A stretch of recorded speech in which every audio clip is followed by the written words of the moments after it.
Nah, you on live now though. Alright. Showing to everybody that's anybody on the live right now? No. Alright. Just want to forget. But basically I was watching over somebody's child, right? 3 days out the week. Out this week. Third day, he almost he left burn marks on the carpet while I was asleep. And then I took him to the gym with me. You hear me? Mm-hmm. And I took him to the gym with me, right? His daddy gave him his iPad and stuff so he can Can you scoot over right quick? this one. Yeah. Yeah, like right there. And his daddy gave him his iPad so he can, focus, just be occupied. I take a shower at the gym. I'm being told by the manager when I come out that he can't even come back because, Damn, we can't come back. He can't come back because he called 911 and said some explicit things. So what things? Explicit things. And How old is this child? 9. And she gave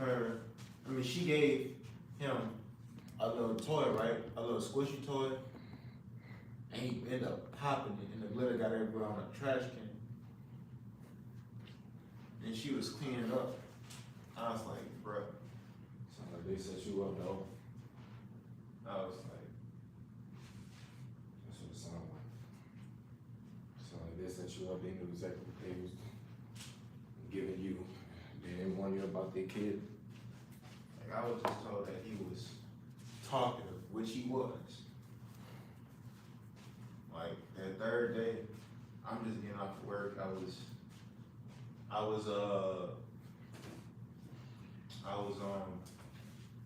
giving him, like he brought me to him, like as I'm walking to the car, right?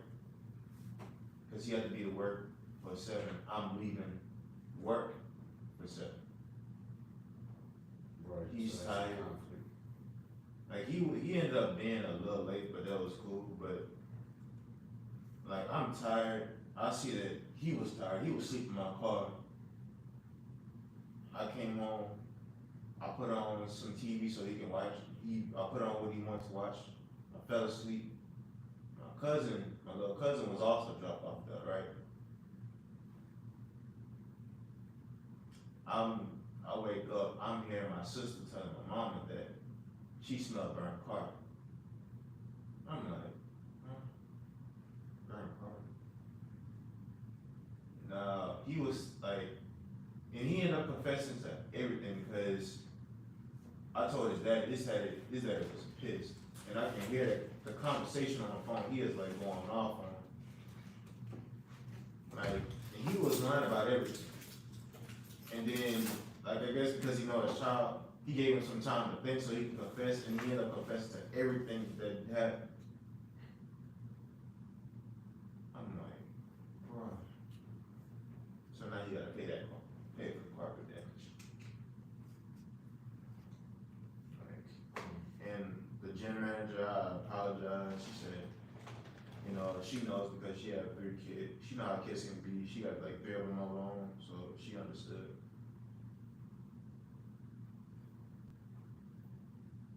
But it's like, man, just the amount of patience a parent must have to deal with children must be insane because I'm trying to exercise my patience so I can have more patience.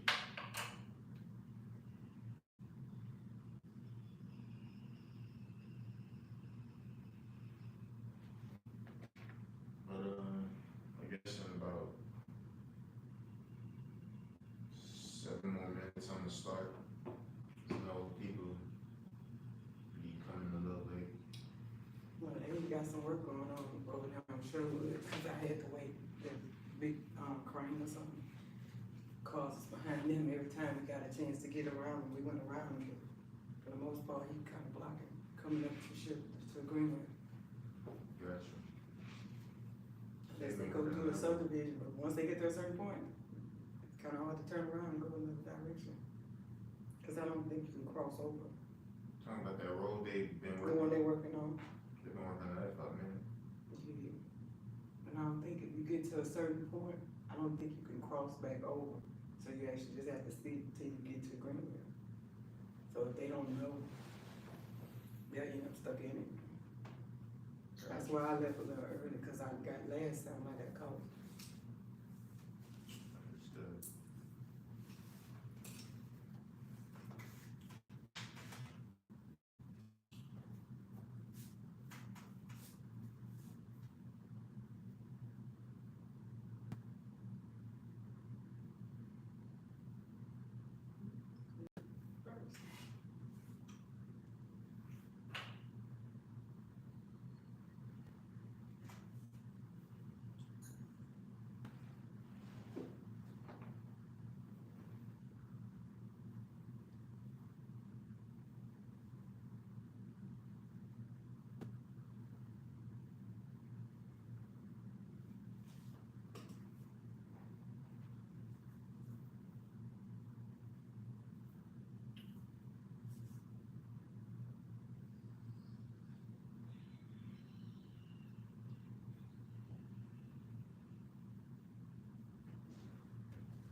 Sister Jenny.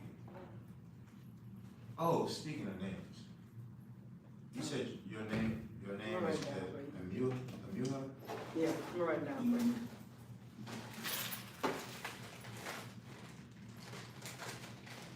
And like, you know how when you get to a theory and you see the word and beside the word is like how you pronounce it, you're looking at Google it so I can make sure I say it right.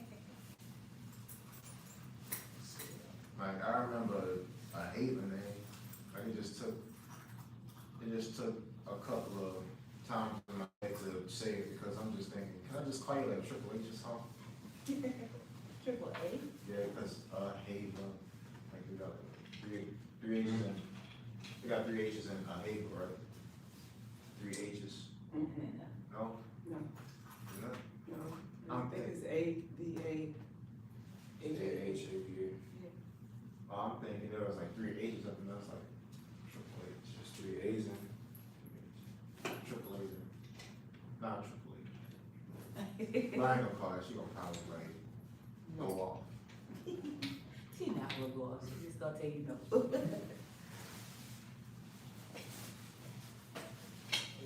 Cause when there's your name, Sister Jenny? Yahudi, Who is? Yahudi, yeah, like Judith, but, Yehudit. yeah. Yehudit. She telling me now, well, she giving me how to pronounce it so I can say it right. We got a Hazel, we got Zephaniah, we got me. Titus was already given the name at birth. Keep right here. Titus is not a Hebrew name. Huh? Titus is not a Hebrew name. It's not? No, it's just a name in the Bible. It's Greek. It's not a Hebrew name. What, Titus? You know. What about Demetrius? Because I saw it in the book. It's not a Hebrew name. Other names that end with us. Cassius, Demetrius. That's the name of people. That sounds more like, Greek or Oh, so Roman. is Yehudit? Well, That's what I said, Roman and Greek. Yeah, oh, okay. Natasha, not Anna. You have an H on the end of your name. Yeah. It's got an H on it. Yeah. So, Sister I Tanya, left the H. Yahudi, so, T-H, uh, yeah, T. Sister Tanya name, is it? Yeah. Yafa. Yeah. Yeah. It's No. me, Imuna, Yehudit, Sephora, Neana, Diafa, and Ahava. Now, I'm gonna just reread that about a good 20 more times. Read it, dude. Huh? we still call you, tend to call you by your other name, so it takes a while. Yeah. I just, You it's can over. introduce yourself as Gabriel, that's what we've been calling. Yeah. Gabe. I don't know why I like the word doctor. Hmm? I said, I don't know why I like to abbreviate people's names. Yeah. I wasn't even tripping if y'all I won't even trip if y'all shorten and just say Gabe. Really? Like, if it's easier for y'all to just say, hey, You realize that's what I said now. huh? That's what I said. Yeah, like, I ain't even gonna trip, cause I already gonna know. Shoot, Yeah, if I was y'all, I'll probably be calling myself Gabe for sure. Cause yeah, sometimes I be like, wanting to call you Gabriel. It's like, no, that's a girl's name. Yeah, then I remember when I first started calling myself that, I kept mispronouncing my own name, saying Gabriel. I'm like, I hope they ain't noticed that. Yeah, you don't get too many Gabriel. Like, the only Gabriel I know is Gabrielle Union. Yeah. And then my sister got another name called Gabriel, but Gabriel? I don't call You got people. Spanish people with that name. Huh? You got some Spanish men with that name. Gabriel. Not too many, huh? You know, Yeah. Shalom.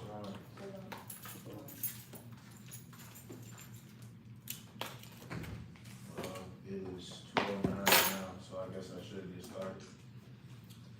So, the title for this lesson is A Man of God. We basically just gonna go over, we basically just gonna go over how a man should, keep order in his house. First wanna start off with Ephesians chapter 5.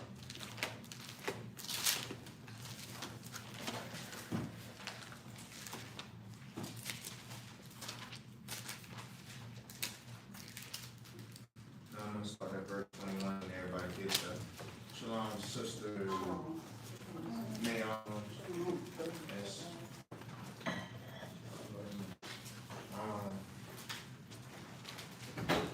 We had Ephesians 5, we gonna start at verse 21. The title for this lesson is A Man of Elohim. Like I said, we just basically gonna go over how a man should keep order in his house. Yeah, we're gonna start at verse 21 in Ephesians 5.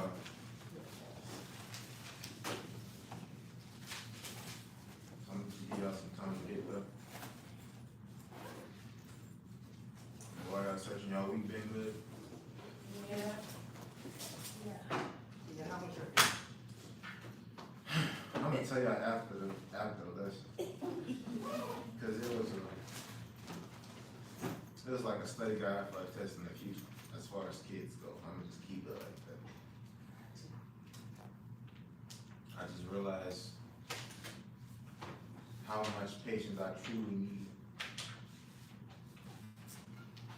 And I'm back at the moment. But yeah, Ephesians 5.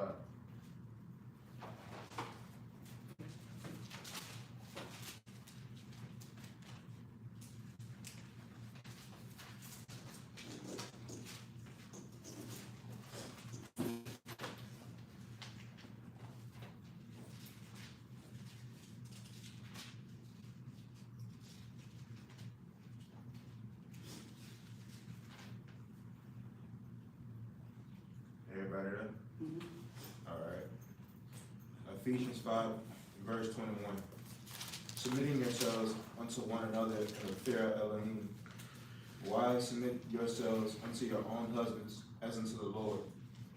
For the husband is the head of the wife, even as Christ is the head of the church, and he is the Savior of the body. Therefore, as the church is subject unto Christ, so let the wives be unto their own husbands in everything.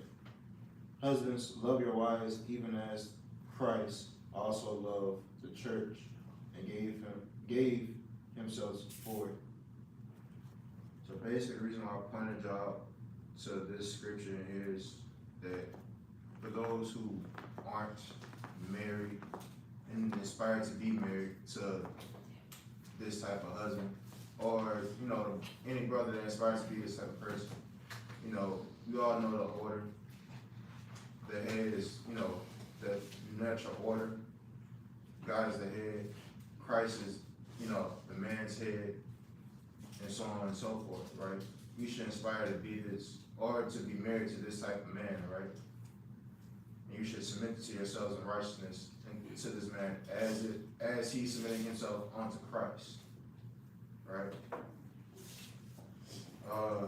Turn to Mark chapter 10. We're gonna read starting with verse 1. We're gonna read verse 9.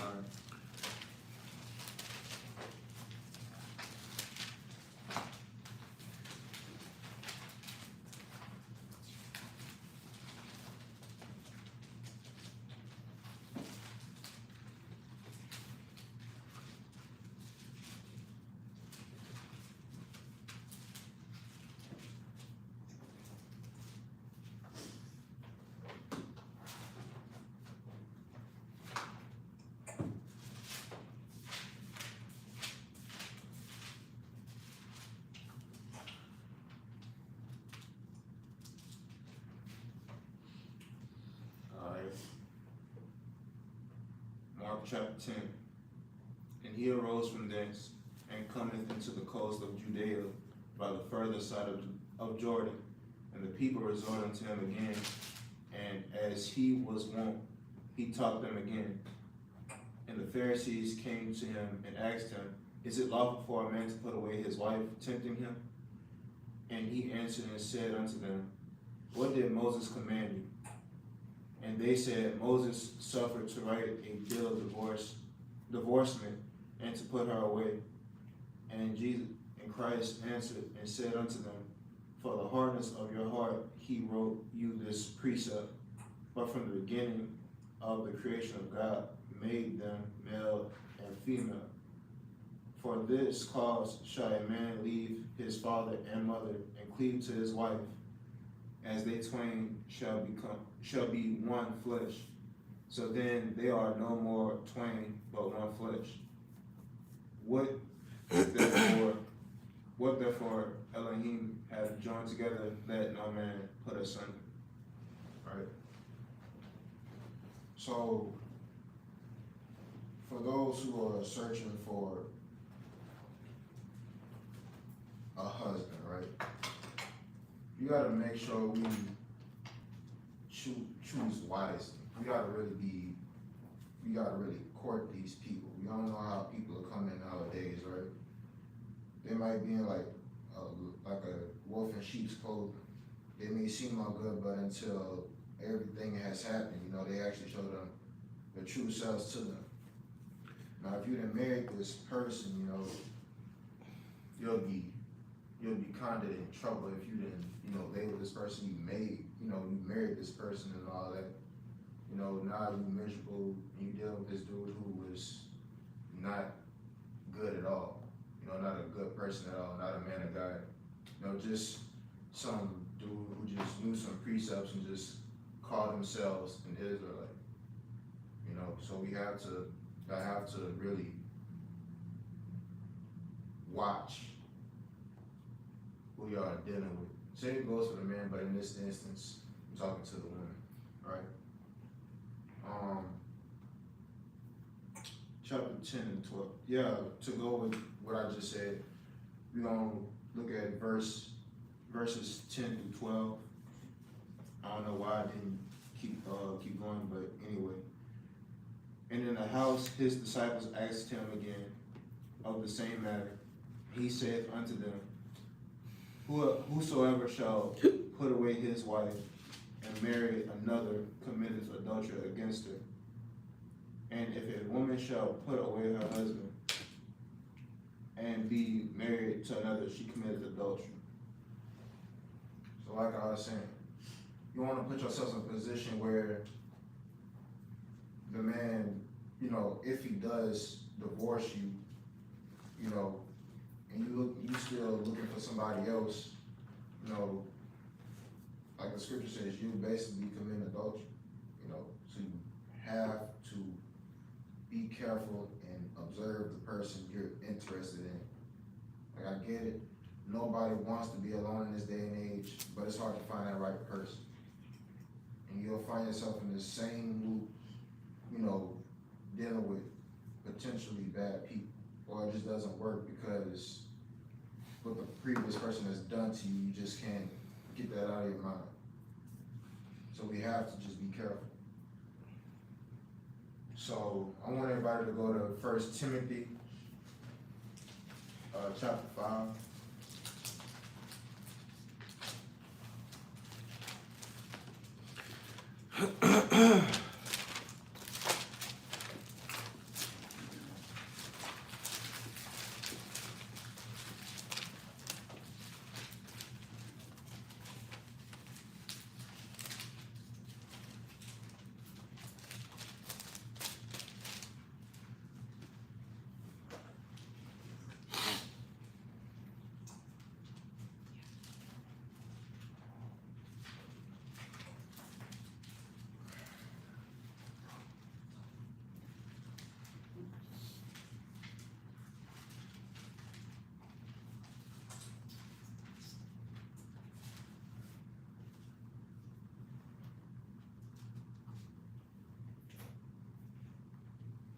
Just let me know when y'all there. I'll wait for y'all.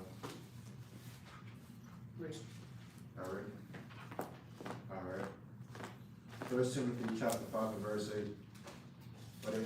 But if any provide not for his own, especially for those of his own house, he is denied faith and is worse than an infidel. So like I said, about these bad men, we want to make sure that this man is actually family oriented. Y'all don't want to be in a position where, this man leaves you stuck with y'all children. He's nowhere to be found. Like the curse said, this man, he's gonna leave his children. And we want to avoid that. It's bad enough most of us grew up, and follow the Psalms. Even though there's multiple reasons to that, but in this particular point, I'm talking about a man that's just not a good person. He just leaves his wife, hanging with kids, and now she's struggling to try to provide for them. So you want to, like I said, you have to properly court these people, these men who call themselves Israelites, right? I want to go to Deuteronomy chapter 6. You're going to start at verse 1.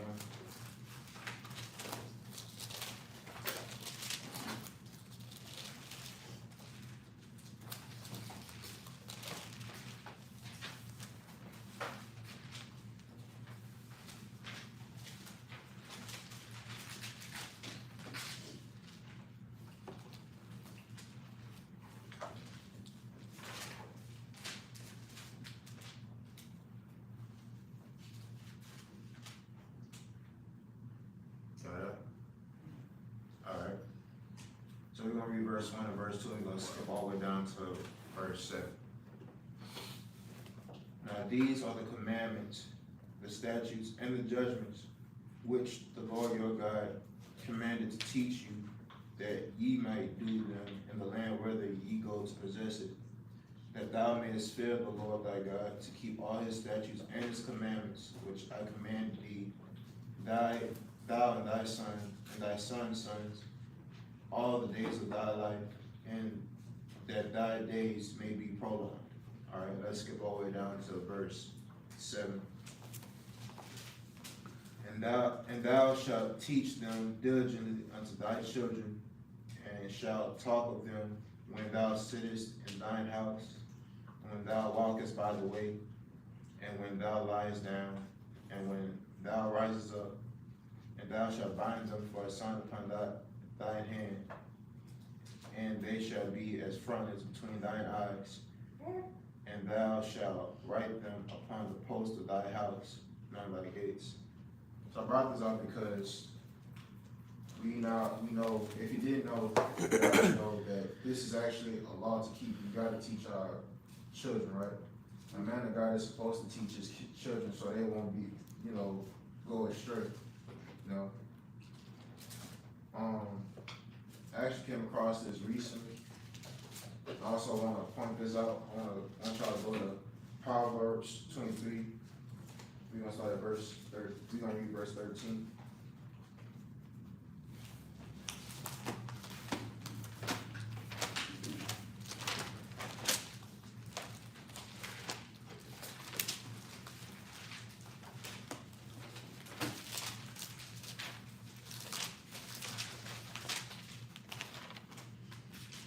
Proverbs what? 23, and we're gonna start at verse 13.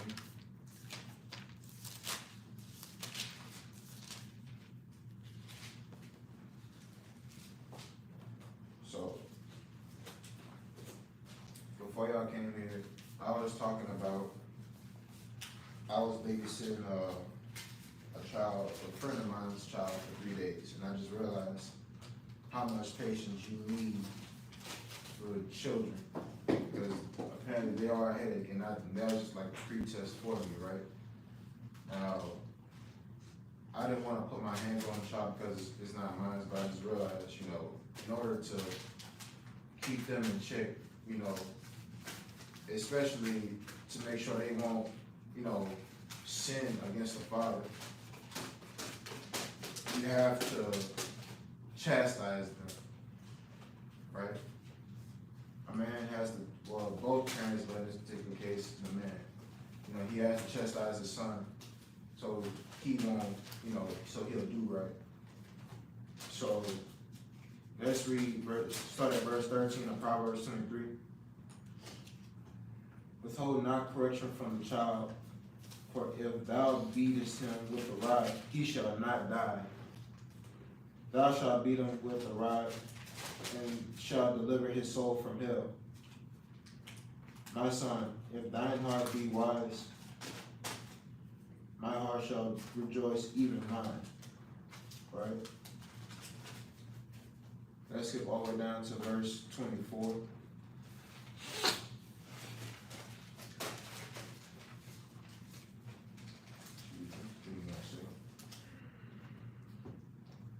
Alright. The father of the righteous shall greatly rejoice, and he that begetteth a wise child shall have joy in them.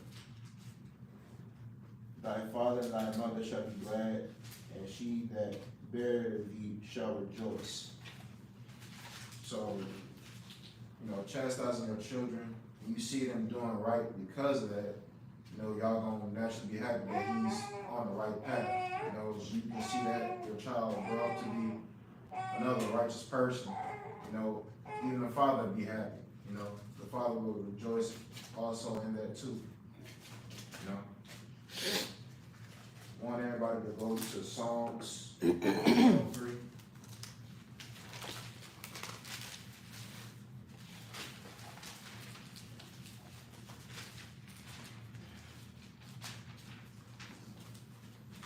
You're gonna read verse 13.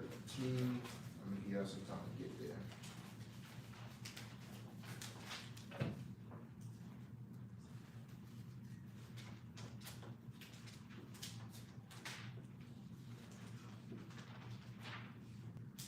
I think that sounds great.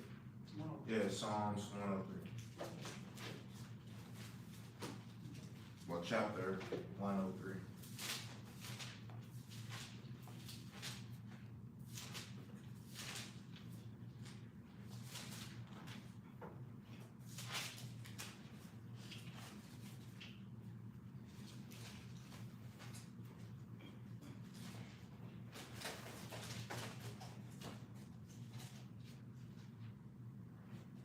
Everybody up? Alright, we're gonna start at verse 12 and we're gonna read 13. As far as the east is from the west, so far hath he removed our transgressions from us. Like as a father pitieth his children, so the Lord pitieth them that fear him. Right? So like I was saying, going back to the children, you gotta have patience for these children, Like, and I get it, children will test you, and I know parents don't wanna go overboard and, go to the extreme with their children, but you gotta show them some pity, you gotta show them some mercy, you know, but you gotta let them know right from wrong, you know? And I'm pretty sure at some point in time, these precepts are gonna come to mind, because what happened earlier this week, that was just a pretest, and it just got me thinking, like, can I really handle this? Like, that was just, you know, 3 days out the week, you know, watching a child is 24/7, you know, until that child is able to, you know, move out on his or her own. So, like I said, you gotta have patience for these children, you know, especially fathers, because I know someone who's just, you know, dealing with it, and that, with a child, what he did on the third day of watching him, it did not help him whatsoever, and I just felt bad for him, you know. But I want everybody to go to Mark chapter 3. Yeah, we're going back to Mark.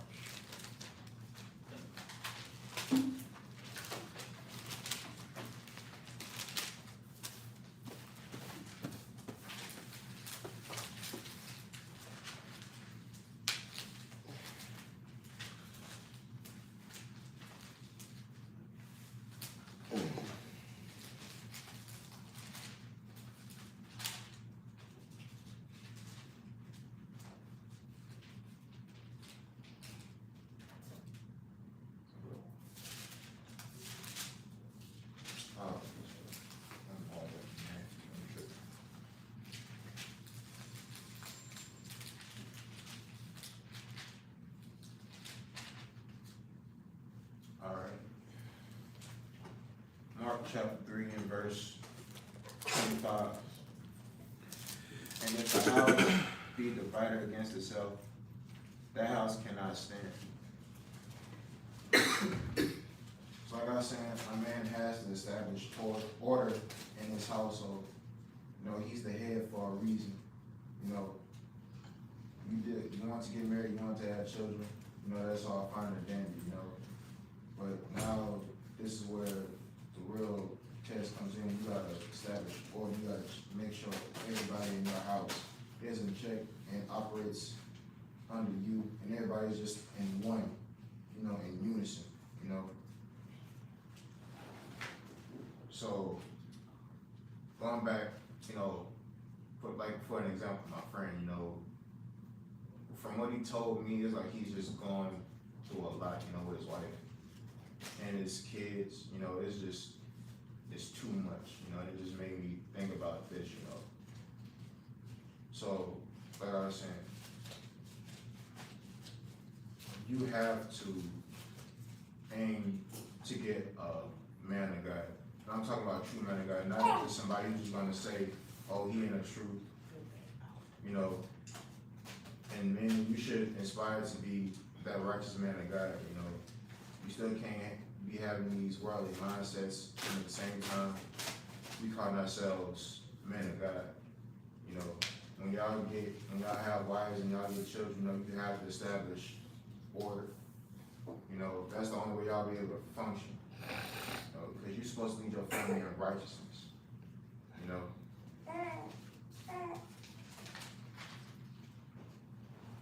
And my last precept is, I want everybody to go to Colossians, chapter 3, Colossians chapter 3.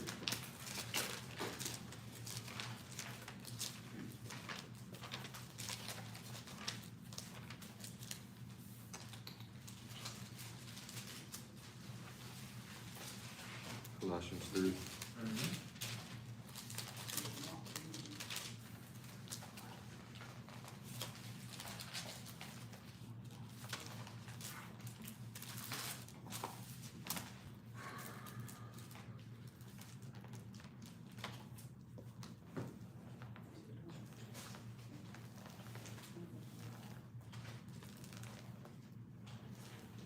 Alright, and when everybody gets to Colossians, I want everybody to start at verse 18, and everybody else.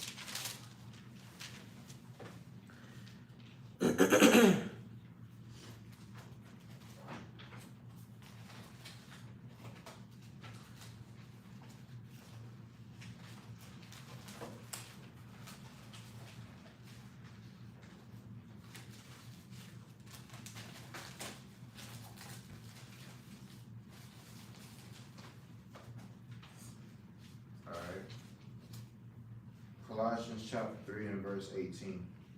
Wives, submit yourselves unto your own husbands, as it is fit in the Lord. Husbands, love your wives, and be not bitter against them. Children, obey your parents in all things, for this is well pleasing unto the Lord. Fathers, provoke not your children to anger, lest they be discouraged. So, like I said, you know, a man has to establish order in his household, you know.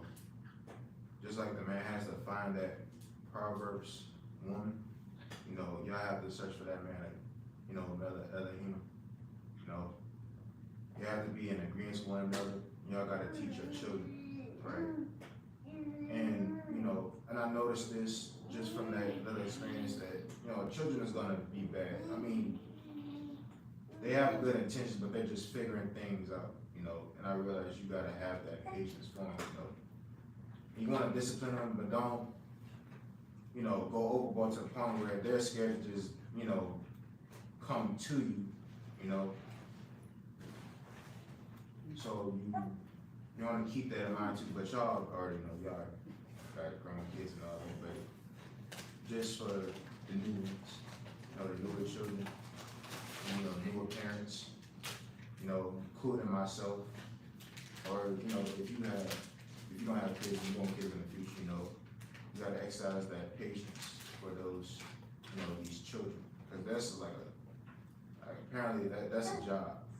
That is a job, and that was just a test for me. I was like, boy, I'm really need patience for this.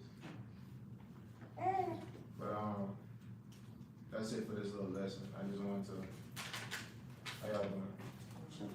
You know, that's actually it for this lesson. I just wanted to let y'all know which, you know, what the women should, you know, aim for as far as like a man, you know, the husband, and the man should aim to be, you know, obviously a man God, you know. Sister Naomi and Haiti. No, that's not.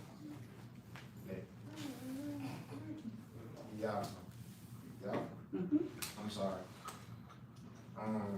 Unfortunately, y'all missed it. It wasn't a real long lesson. I can give y'all these precepts, but the title for this lesson was a man of Elohim, something that every man of Israel should aspire to be, and what man or woman should be looking for. You know, a man of God. You know, this was a real good lesson. But I'm gonna just give y'all these precepts that we just went over it all.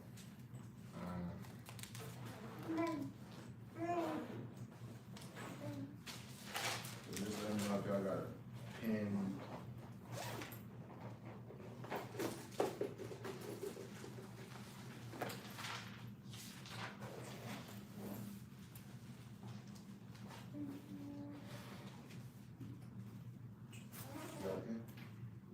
Alright, so the first precept was Ephesians chapter 5. We started at verse 21 and we stopped at verse 25.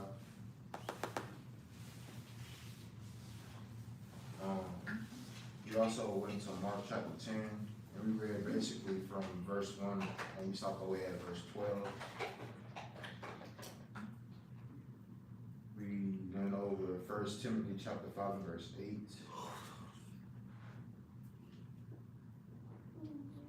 We went over Deuteronomy chapter 6 and we read verses 1 and 2 and we skipped all the way down to verse 7. We went to Psalms chapter 103. We read verses 13, verse 13. Sister Lisa.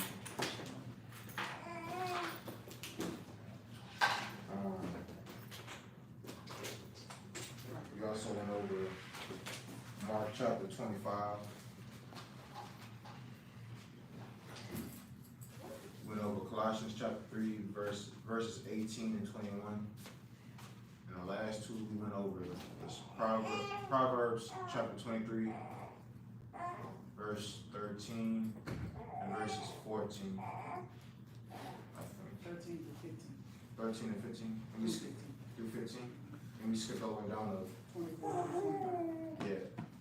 So y'all got that or just wait, you got that? What was Mark, 25 and what? It was Proverbs chapter 23. Now let me just No, Mark 25. Huh? You said Mark 25 and something. It was actually- Oh, that was Mark chapter 3 and verses 25. Oh. But y'all got the Proverbs one, right? Yeah, 23. Okay, 13, so 15. yeah, it was Proverbs chapter 23, and I think we started at verses 13. We read. Let me go to it. Let me see. I'm sorry.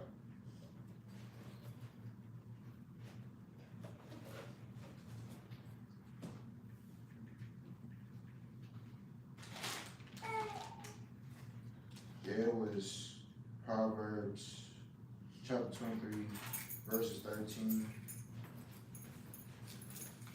We read 14, 13, 14, 15. and we skipped all the way down to verses 24 and 25. You went to Mark twice, right? Yeah, for Mark chapter 10, 14 and 30. verses Mark 10 and Mark 3.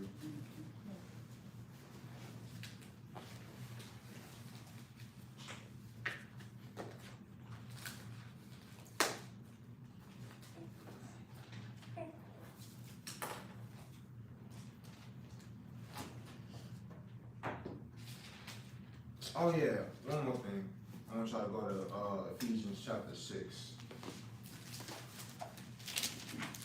And you went to Colossians too, right? Yeah, Colossians chapter 3.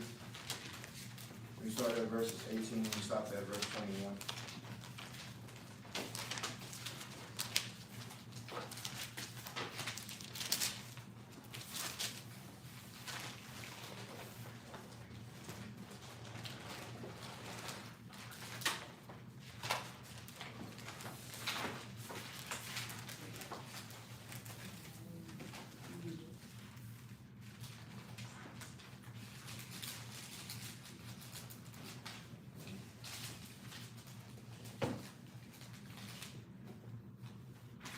And I just thought about this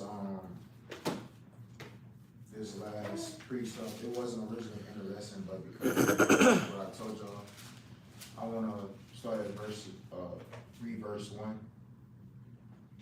Children, obey your parents in the Lord, for this is right. Honor thy father and thy mother, which is the first commandment with promise, that it may be well with thee, and thou mayest live long on the earth. And ye fathers, provoke not your children to wrath, but bring them up in nurture and admonition of the Lord. The reason why I brought that up is because if y'all didn't hear, I was basically babysitting for 3 days. A friend of mine's child. He told me that he was a good child. He was just a little talkative. I was like, okay, I can work with that, right? 2 out of those days, it was just basically that he was just, just talking, That's cool. I was interacting with him. That third day, I got off work at 7.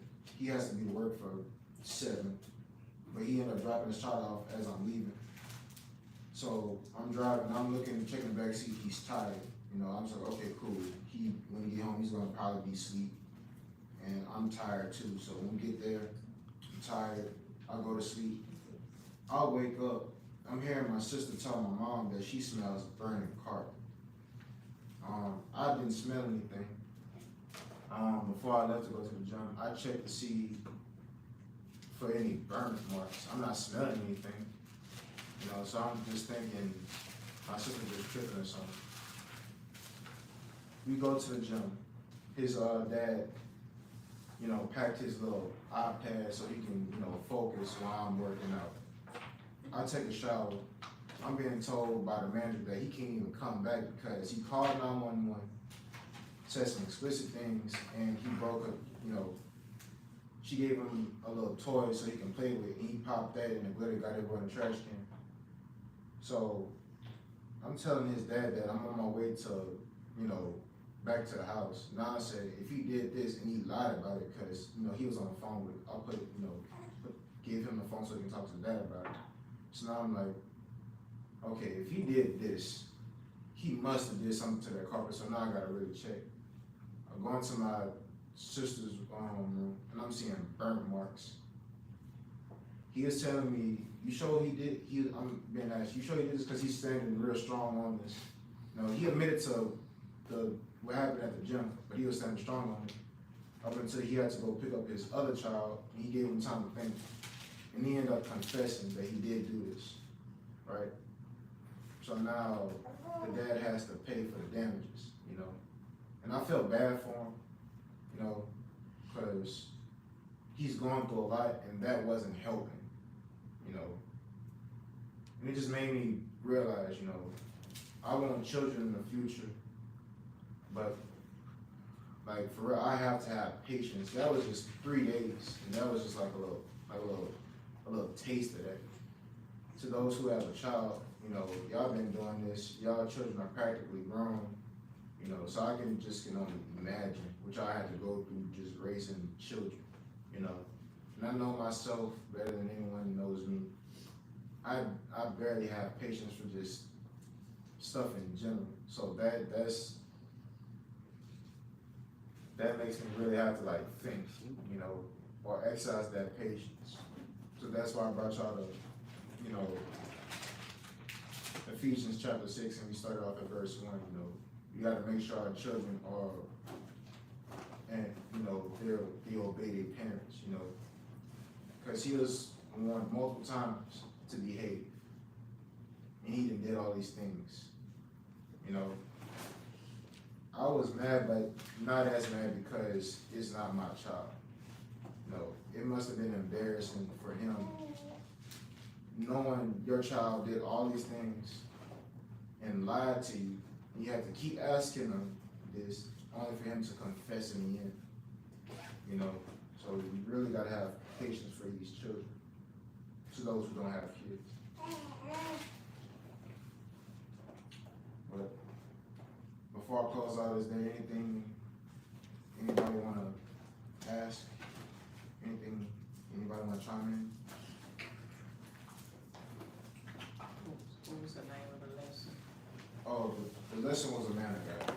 And the purpose of this lesson was to basically just say that how man is supposed to establish order in his household.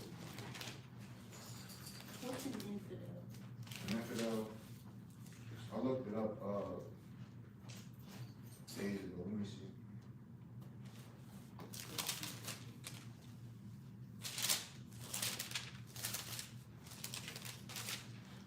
Basically, it's in hindsight, it's like adultery. It says that it's an action or state of being unfaithful to a spouse or other sexual partner. So basically, a man leaving his children behind like that is worse than this parent. And I can see why, because if you don't establish order in your house and you left your child, that child can grow up to be another sinner. You know it's a law saying you can't tolerate your brother to sin. So, and like in essence, you basically doing that because that child ain't gonna really grow up to know man because of your lack of due diligence. So you basically sinning twice. You didn't teach your child anything because you left him, and he grows up to start sinning, and you not there to correct him.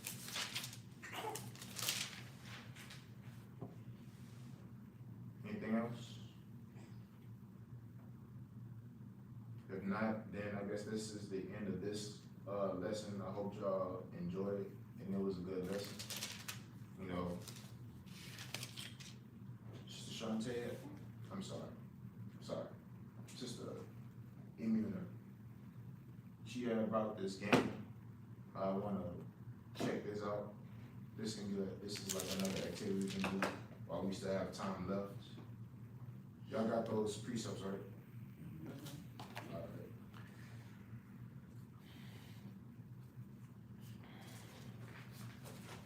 So So yeah, other than that, that's it for this lesson. Zephaniah, you can, check to, end this, live, basically done for this. Alright. And you can check out this. So Sister Emil, you know how to set this up?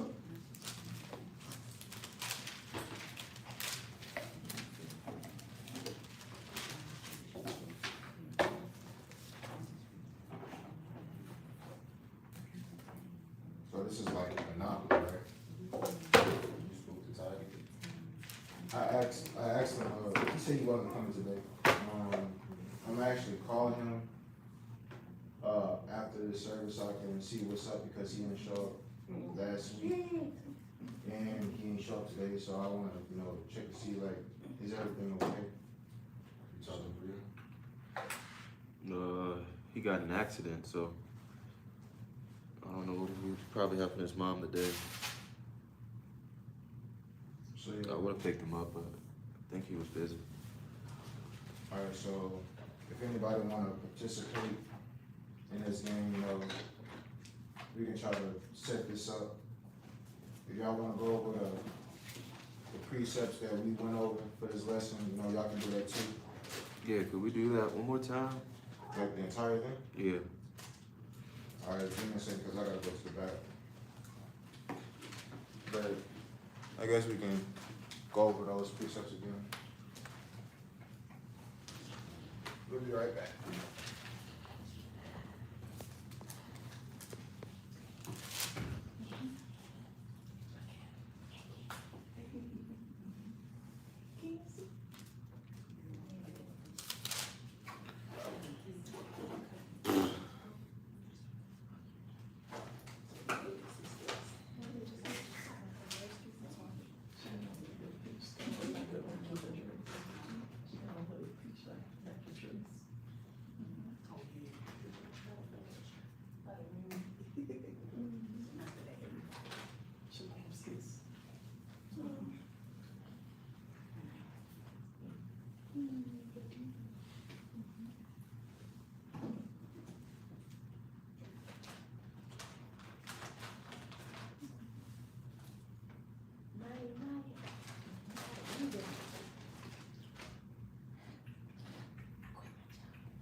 Sit up around, they focus on school duties.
I'm back, peoples.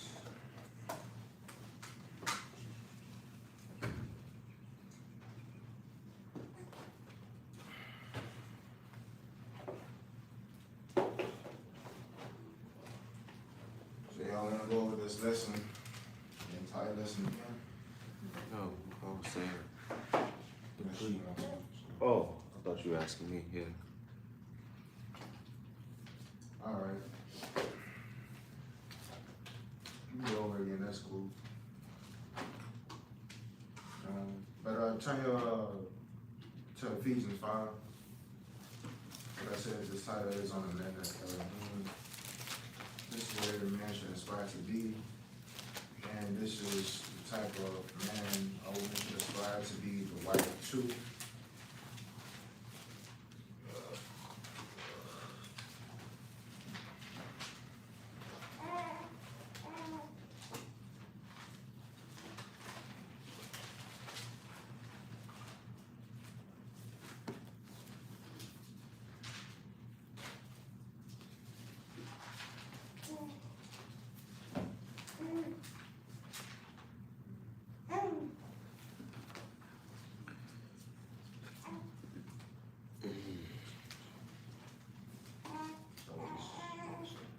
Alright.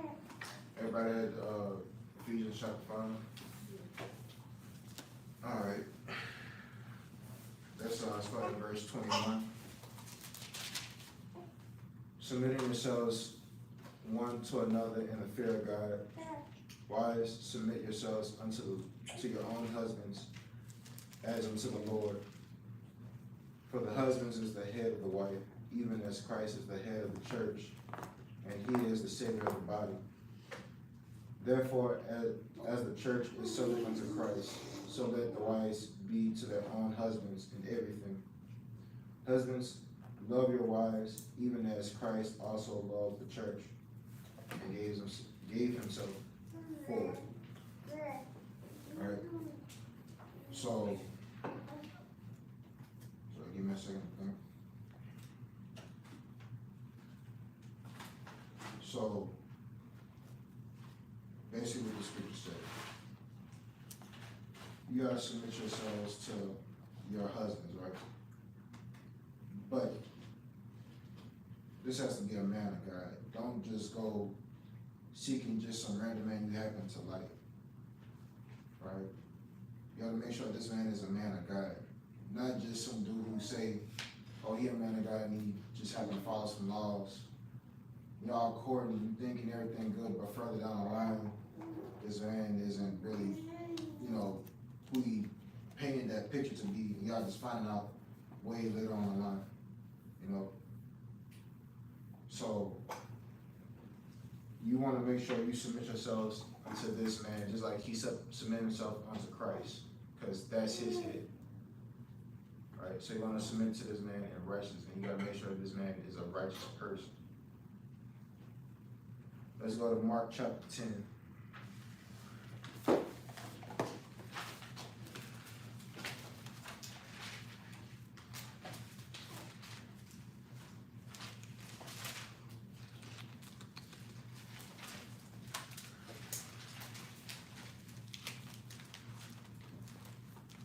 We're going to read from verse 1 all the way to 12.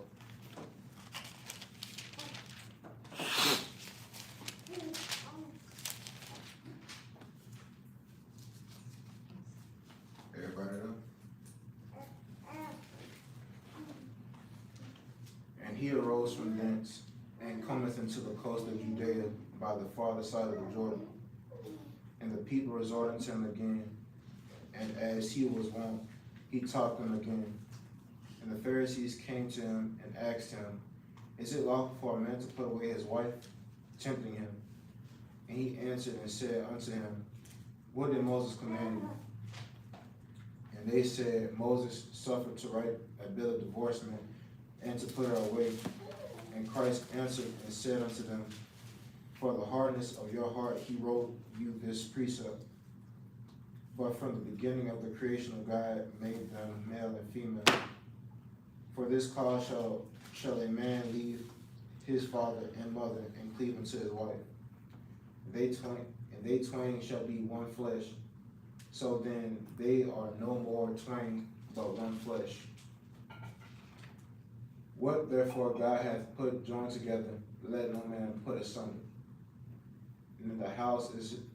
And And in the house, his disciples asked him again of the same matter. And he said unto them, whosoever put away his wife and marry another committed adultery against her. And if a woman shall put away her husband and be married to another, she committeth adultery. So like I was saying, like if y'all are talking to anybody who isn't married, you know, you really want to court these people, you know, even on both sides. You got to make sure you know who you're dealing with, you know, because if y'all married each other and you want to divorce this man, you kind of in a tricky situation because you don't want to marry another person. And you end up committing adultery, you know. So you really have to check the qualities of the people we invest in. You know, this is including myself because I made some mistakes and I regret them. You know, I don't want any of you who's not married to make the same mistakes. You know, so you have to check the quality of these people. It don't matter how long it takes. You know, because I get it. We don't want to be alone. You know, I understand that we want a partner in our lives. We want a husband. We want a wife. I get that. You know, but we got to make sure this person is a man of God or a woman of God, right? We got to make sure that in that person's mindset, God and Christ come first before anything, right? So I got a question. What? What does verse 11 and 12 mean to you? Could you kind of elaborate on that? All right, let's go over it again. Just those two. I understand. Verse 11, and he said unto them, whosoever shall put away his wife and marry another committeth adultery against her. I'm assuming that's really what you're talking about, right? Mm-hmm. What this means to me, I'll be honest, like, this one is kind of real tricky against me because why is this saying this and you got a verse like what, Exodus 21, Exodus 21. 10, Exodus 21 and 10 saying, if he take him another wife, her food, her raiment, and duty of marriage shall not diminish. And if he not do these three things unto her, then she shall go out free without money. So I get that. And I think there's also one that says a man shouldn't put away his wife except for fornication. Yes, Christ did say that. Yeah, but what I'm trying to get is a better understanding on what Christ was really saying. Basically, if she didn't commit adultery, if she didn't sleep with another man in y'all marriage, you basically You saying I'm stuck with her? Basically. You sure that's what he was saying? Yeah, pretty much, unless you have. No, I'm just asking a question. I'm just asking a question because I know what'd you say in Exodus? Yeah, about him taking another wife and this saying if she, what, verse 11, if he put away his wife and married another, he committed adultery against her. Mm-hmm. You know, I know those seem like it's contradicting with each other. What's that scripture in Sirach? What, Is that's that- Ecclesiastes? Is that a scripture in Sirach that says if a man isn't pleased with his wife, then give her a bill of divorce? Say that again? It speaks about the bill of divorce in Sirach. That's in 25. The last verse. Let's go to. 'Cause I'm just trying to break down what Yeshua might have meant. And it's just, if I'm wrong, then I'm wrong. I mean, I'm here to learn. I just want to make sure I have a proper understanding. Because I'm sure no man should be stuck with the wife if he's not pleased to dwell with her. Because I know there was another scripture that says, I don't know if it's Corinthians, it says, if the unbelieving woman, if the believing man is pleased to dwell with the unbelieving woman, then let him not put her away. But what if he's not pleased with her? Then what? Well, like I just read, it says, apparently, in the law of Moses, a man can divorce his wife, send her that bill of divorcement. Yeah. But apparently, if you go marry another person and she didn't commit adultery against you, you just, divorced her. So maybe that's to say, be wise in how you go about things, because you giving her a bill of divorce may cause her to, you basically pulling a David. You throwing her away like Michael, because she can't go just find another husband. So in order to prevent her from committing fornication or adultery, then Yeshua is saying, don't put her away. But like what I'm trying to understand is he really saying that we must be stuck with the wife if we aren't pleased to dwell with her?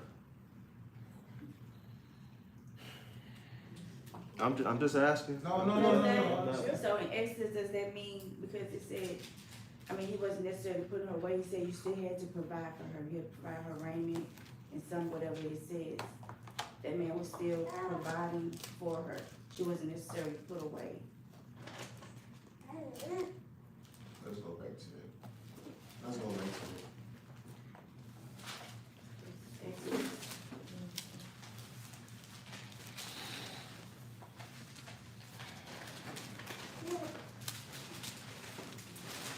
I just hope I have good communication skills, like whoever y'all married to and whoever y'all are courting.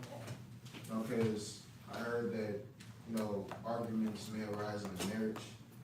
Like, I just pray that, y'all can get past that and just move forward. So we won't be in situations like this where we trying to figure out what scripture say,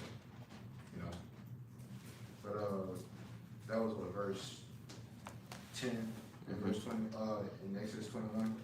Basically talking about if a man take another wife, her food, her raiment, and her duty of marriage, shall he not diminish? And if he do not these three unto her, then then shall she go out free without money. What's the context? It's like this. We got to read the whole chapter, because it sounds like something, a man coming to a father asking him for her daughter or something. Or am I incorrect? Yeah. The whole chapter doesn't. This whole chapter isn't hard. Let's just read it. Start at verse 7. 7. Yeah. Because this is where really this context is, coming from. Okay. And if a man sell his daughter to be a maidservant, she shall not go out as the menservants do. If she please not her master, who hath betrothed her to himself, then shall he let her be redeemed. To sell her unto a strange nation, he hath no power, seeing he hath dealt deceitfully with her. And if he hath betrothed her unto his son, he shall deal with her after the manner of daughters. If he take him another wife, her food and raiment and her duty of marriage shall he not diminish. And if he do not these three unto her, then shall she go out free without money. So this is basically talking about, I believe this verse 10 and verse 10, 11, it's kind of like in a different context. How can I put this? When you start at verse 7, it's talking about a man selling his daughter to be a maidservant. She can't go out as men servants do. Then it's talking about a man betrothing her, the maid, to himself. into his son. You got verse 10, this talking about him taking another wife. So this is like, this can apply to like a man who doesn't have a maid servant. I mean, this can, you know, contribute to a man taking a maid servant to be a wife, and him getting another one. But in this context, it's like kind of broad. I mean, broad, if that makes sense. Yeah, I think we'd have to start at verse 1 to really understand. Verse 1. From 21, in chapter 21. Chapter 21. Like, read the whole. I'm not saying we should, I'm just saying to think. It's talking about A Hebrew servant, right? yeah, but we talk in this context. We talking about a man marrying another wife. Yeah, but, and I'm saying, I understand that, Gabe. What I'm saying is, in this chapter, this specific chapter, in the context in which verse 10 and 11 is saying, how is it then correlated with verses before that in this same chapter? I'm not saying, what I'm thinking you're saying is that verse 10 and 11 is correlated with this entire lesson that you gave. When it's two different women that we're referring to. A maidservant isn't the same as a wife. She can be, like Hagar and all that, or whoever else, I guess, if you want to call it concubine, whatever. But I'm saying that context is different. What I'm getting at is when we were in Ephesians, right? You went to verse you read. That was a great precept. And I was reading. Let me go back. I was reading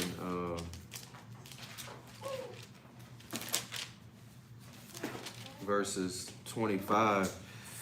That kind of stuck out to me because to me that means if a man is not willing to die for his wife, literally take a bullet for her like Christ did for the church, then you shouldn't even be dealing with that woman.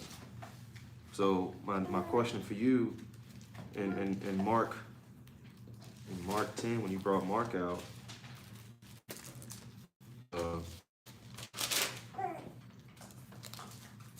when you brought out verses 11 and 12, it's just hard for me to understand if a man is simply not pleased to dwell with this woman, just like it says in Corinthians. I mean, if a man is pleased with the unbelieving woman, then let him stay with her. But wait, that right there, I want to go to that. Yeah. Like, I want to read that right there. I don't know what chapter I'm not. Zeph, where we going? Where's that?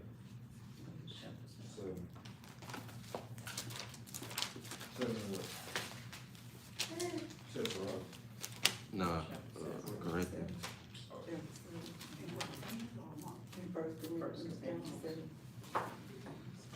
Verse 14. 12.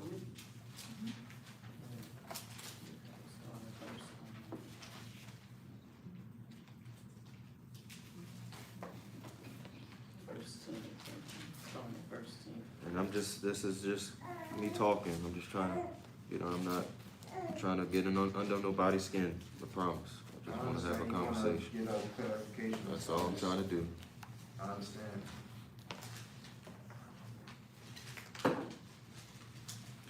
Because to me, it's like, if you stuck with somebody, right, what adultery means to me is what Christ was trying to, because we already know Christ kept the law. I mean, he says if these people didn't follow Moses, then why the hell you think they're going to follow me? So he obviously followed and believed wholeheartedly in Moses' law. So what is he really saying? That in my opinion, I don't think he's saying, you just got to be stuck with her, bruh. No, because what if I'm not happy and what am I supposed to do? Just sit there and not find another woman, not find peace? Hey, it says you can divorce your wife. It's clear as, like you said, as Christ said in the law of Moses, you can divorce your wife. Yeah. But as far as like marrying another person, I'm sorry, is he referring to like just another, like a regular woman or his wife? Wife. What, okay. Yeah, like specifically somebody that's your wife. If that wife is doing anything unclean, such as fornication and adultery. But is unclean only fornication and adultery? Well, if he's just not happy with her. She is wife until he die. Huh? She his wife to what? Till they after they part. If he go pick someone else, he committed Yeah, adultery. that She she is wanted to do too. something. So my real question is he saying, Put her away. do not put her away except for fornication, because if you give her a bill of divorce, right? And she's now, you're putting her away ultimately. How is that fair to her? You already risking her committing adultery. If she does that, she's still your wife, so then you'll be in sin. Question, why would you put her away in the first place? Like, what? Any form of uncleanness. It can be simple as me finding out she went behind my back and observed Christmas, Easter. I'm not pleased with her. That's not cool. It's not fornication though. But is it? Because it's worshiping other gods. It's fornication. It's adultery against the Most High. Like spiritual fornication, yes, because that's basically her serving another god. Right? But is it only fornication and adultery to the man or the Most High? Or both? Like what is... Both, because think about this. If we talk about a man of God and he's doing right, and he's serving the one and true living God, and she doing that, she going against both of them, because he was supposed to establish that order. You know, she should have already been. Go ahead. Because she should have already been taught from her father, right from wrong. I got you. The first commandment. And that father give her to another man, so he's her new head, and she goes across, against two of them. That's both of them. She's going against. She's going against God, because that's basically adultery to him. Okay, so my understanding from what you're saying is that Christ is saying, forget all that. I'm stuck with this woman. I'm just asking. No, I'm not mad. It's a good question. It's a good question. I get it.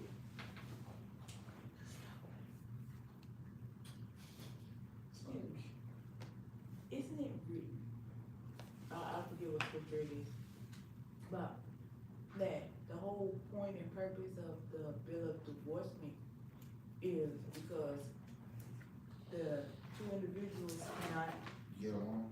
get along and they're being separated for a appointed period of time where they can come back and fix their differences and be reconciled. Like, where is that specifically in the scriptures? She sound like she's bringing out 1 Corinthians. Probably need to read it. 7. Yes, sir. 1 Corinthians 7, 7. starting at verse 10. Alright, let's go with that. Not so much in those words. Alright, so, and unto the married I command, and unto the married I command, yet not I, but the Lord, let not his wife depart from her husband. And if she depart, let her not remain unmarried. Let her remain unmarried, my bad. Or be reconciled to her husband, and let not the husband put away his wife. But do I keep reading or keep going? Keep reading to verse 16. Alright. But to the rest I speak, I, not the Lord. If any brother hath a wife that believeth not, and she please to do well with him, let him not put her away. And the woman which hath an husband that believe not, and if he please to dwell with her, let her not leave him. For the unbelieving husband is sanctified by the wife, and the unbelieving wife is sanctified by the husband. Else were your children unclean, but now are they holy. But if the unbelieving depart, let them depart. A brother or a sister is not under bondage in such cases, but God hath called us to peace. For what knowest thou, O wife, whether thou shalt save thy husband? Or how knowest thou, O man, whether thou shalt save thy wife? Yeah, I see. So, I think this is interesting too, because Paul is speaking as a man, so he's admitting that this isn't law, right? This is really commentary, his opinion on how to deal with a wife, or how a husband or a wife, what does it say? Until the married I command, yet not I, but the Lord, that not the wife depart, or how a wife should deal with her husband. So that's what I was trying to see. That's what I was asking. Like, it sounds like Christ is kind of saying what Paul is saying to only prevent, really, death, to prevent your wife that you no longer want to deal with from dying or from being in sin. Ultimately, prevent you from being in sin. Now, I don't think he's saying straight up, bro, hey, look, you got to be stuck with her. That's your wife forever. It don't matter. Because then you got cases like David, with how he dealt with Michal. I don't know if he gave her a bill of divorce. It doesn't say he did, but he did keep her in the chamber for all her days. So, by something, you know, we all know what happened with that, as to why he did what he did. But really, bro, I'm just trying to get a better understanding on that. Like, what was Christ really saying? Like, what did he really mean when he said that? Because in my opinion, I'm not taking it as he's saying we must be stuck with this person. Now, I know that if we put a wife away, she isn't to marry anybody else, because that's straight up, you know, adultery. That's what the law states. But as a man, when you brought out Mark, I think it said it was Mark 11, like Mark 10, I think, verse 11. yeah, it said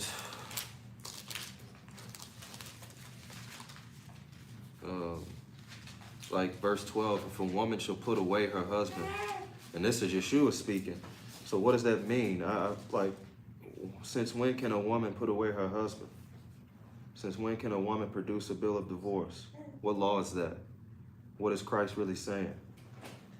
I don't really recall a law saying a woman can. Right, a woman can't even, right, when a woman's jealous, she can't even bring us to the judge. Well, only we could. So that's what I'm saying. I'm trying to understand. So I'm just, like, this is just an assumption, because I don't know in the scripture where a man, like a woman just outright divorced her husband. I'm assuming that's, if she just literally just went astray, just Left, like it says in Corinthians, just left. Because then that would mean she would be committing adultery if she found another man, right? Yeah, because I can't recall off the top of my head, or if there's any scripture saying, you know, talking about a woman just divorcing her husband, you know. Yeah, I think, I don't know. Just when a man is, like you say, you know, this lesson is for us to be prepared, and whether a woman is finding a godly man or a godly man is finding a godly woman. So Like I want to be able to teach my wife the right thing. Yeah, and you see And how we, no, I'm sorry to, like, interrupt you. No, it's all right, bro. Go ahead. Like, you see how we just kind of get to the bottom of things? You know, Yeah. in the scripture, this is why, like I said a few times, we really have to observe the people we dealing with. Right, because I'm gonna be honest, like, all the stuff we, you know, all these scenarios that I'm being thrown at, it's just kind of like difficult to just, you know, answer, because I'm not in that position, you know. Yeah, but that's why we're here. Yeah, I know, we going over this as a body, you know. But that's why I'm just saying, we really have to, first of all, we gotta have faith, right? We gotta seek the kingdom first before we even consider, you know, getting a husband or a wife, like it says in Matthew 6:33. Right?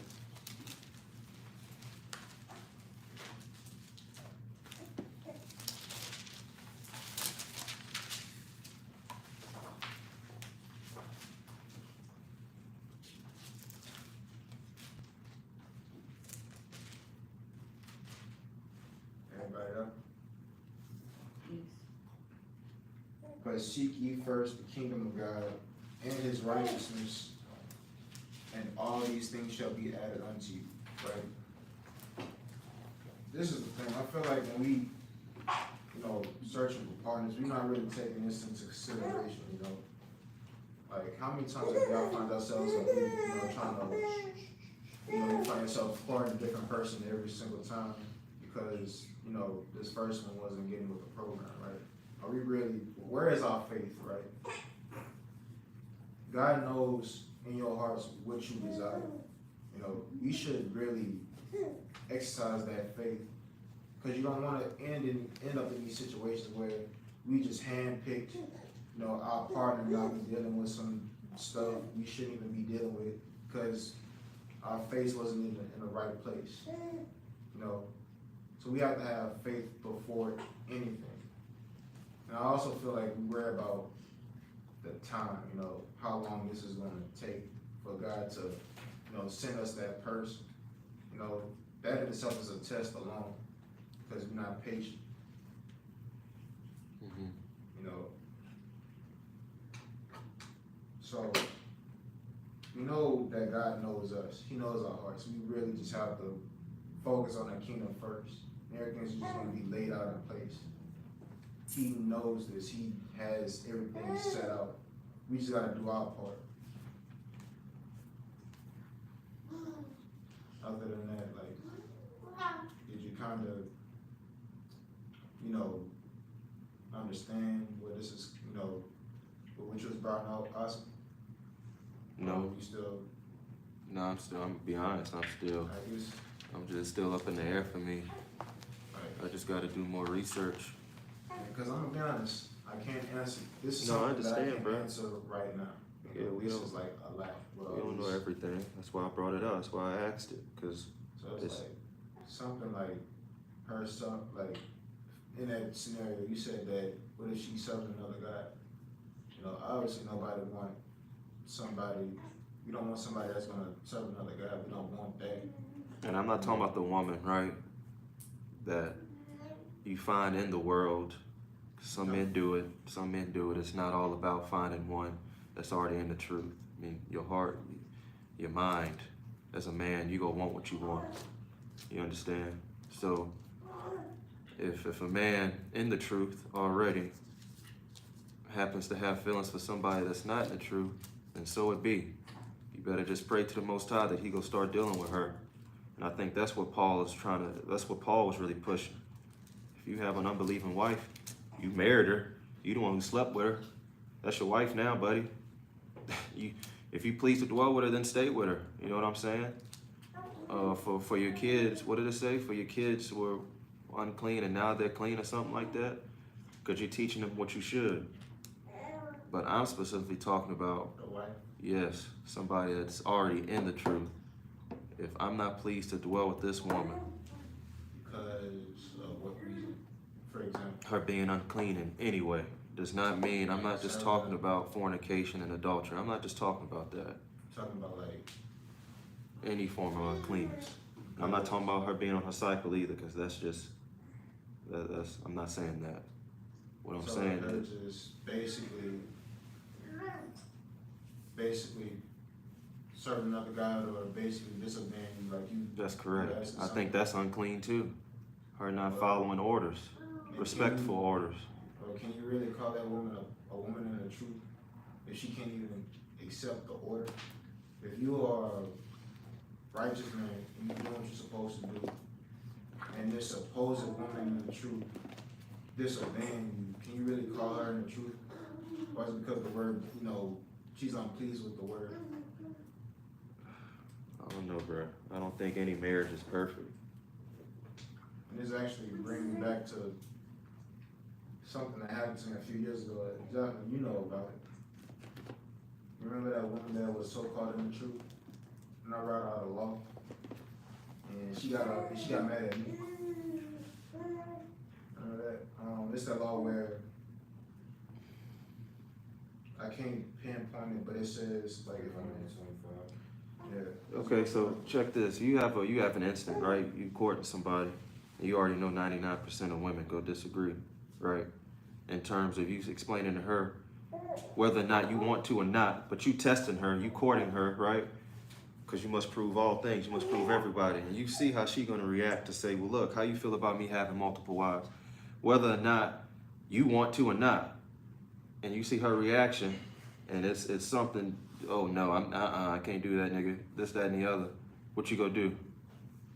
Me personally, I'm monogamous. I don't want. No, I know, I don't either. I'm saying in order to test her, if she, because she's not disagreeing with you at the end of the day. That's what the Most High said is all right. He said that's lawful. If the man so does, if he chooses to do that. So what I'm saying is, if she disagrees, is she disagreeing with you or the Most High? How would you go about it? How would you take that? You said I'm courting her, right? Yeah. Well, like, I'm gonna be honest about it. This is like kind of tricky for me because I gotta put myself in that mindset where I do want multiple wives. You know, I can't really answer that because I don't want multiple wives. It's hard enough, you know, just trying to quote one person. Yeah, no, I at the agree. same time, I agree. you know, I mean, it's lawful. It says that in the law. Yeah, so that's my point. Basically, if I'm courting a woman, let's say if I did, if I have a wife or I don't, but I'm just letting that woman know ahead of time, like, hey, look, I want multiple wives. If she disagrees with it, I'm not about to argue with her. Okay, if you can't get down with it, okay, that's fine. I'm not about to argue with it. But you're just not gonna put her away. If we married, Yeah, you're not just gonna put her No, away for her see, this is disagreeing the with the thing. Most High's words. that would have been brought up way before we even got married. I'm not gonna just marry this woman and then out the blue, hey, look, I think I decided I want another wife. Nah, I'm saying when you're courting her, I'm like just to courting have an understanding of where her head is. That's why I said I was her. specific. Well, I said, well, if we court and I bring this out to her and she don't agree with it, then she can just go on about her business. It's not okay, like that's we what I was married. asking. We haven't slept with each other, so. Yeah, that's cool. Can you read, 1 Corinthians 10:23?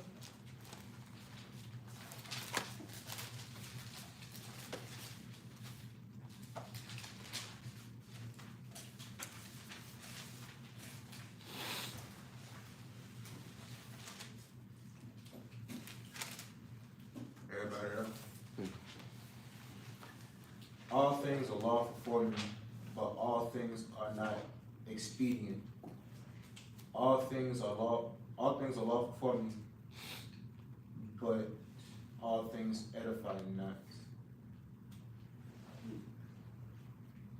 So I can kind of see what you brought this out, but at the same time, I kind of need you to elaborate for me.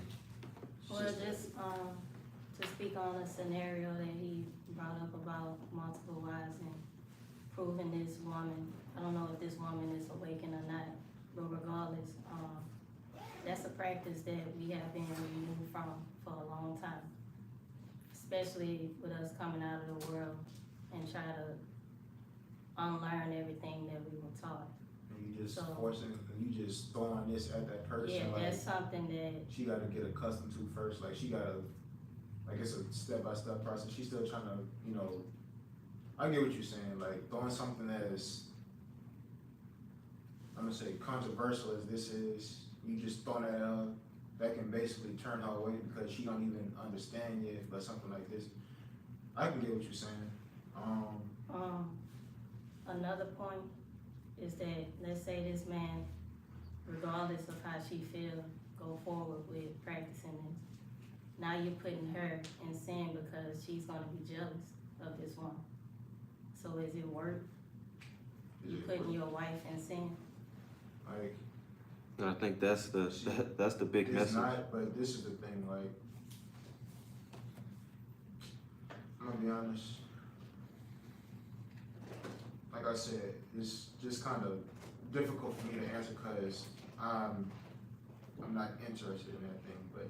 It's just something to think about. No, I think It's Jasper. It definitely is, but I feel like in that sense, you gotta let her know up front, and you really gotta, don't be so quick to do this. I mean, you already like, you know, let her know up front, like, hey, I want multiple wives, or, you know, I think you should like let that person like marinate on it and let her like think on it. You know, can you really handle doing it? Do you have what it takes to actually be a co-wife? You know, just don't be quick to just, okay, she, you know, she would, she, you know, she verbally say that, but in her spirit, she know that she's not. So I think that's something you gotta like, she gotta adjust to mentally first before she is like ready for something like that. I get that. Because I don't wanna put, you know, my other wife, you know, or one of my wives in sin because they jealous of the, you know, another person.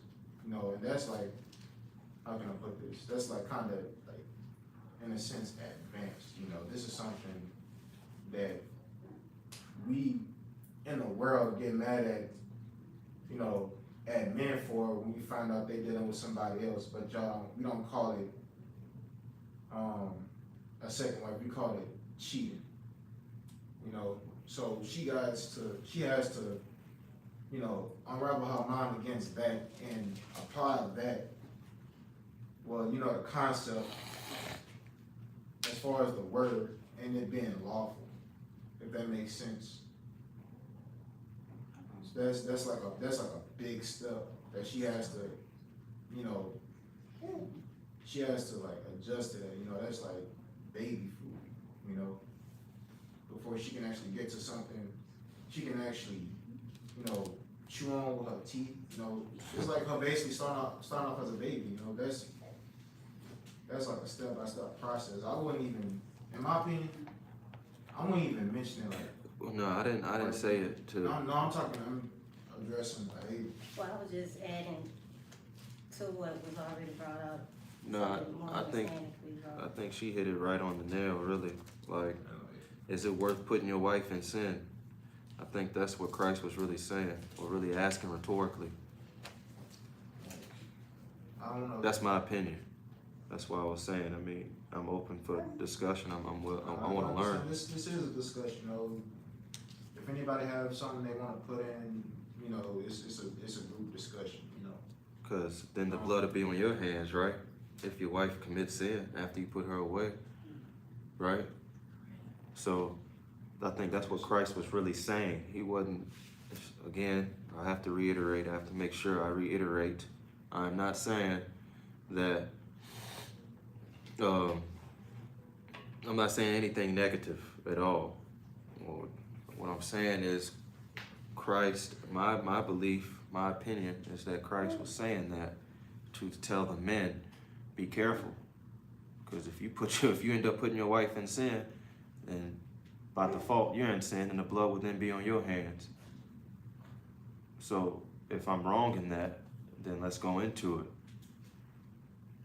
But I don't think he's saying, hey, don't put your wife away.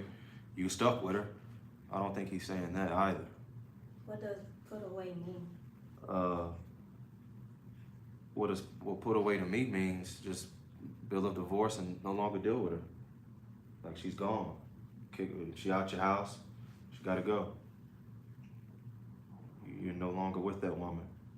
Any ties whatsoever. Wait.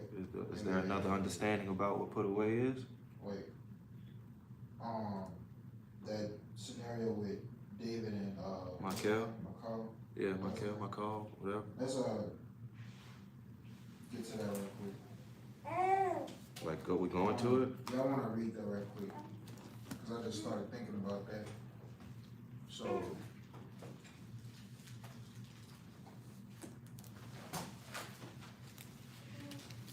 What chapter is that?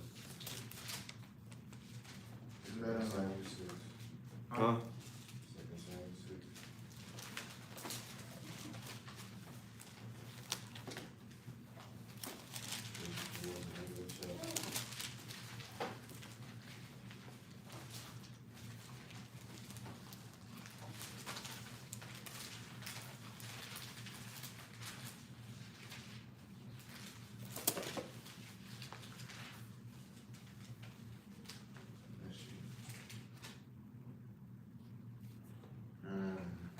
start at 18.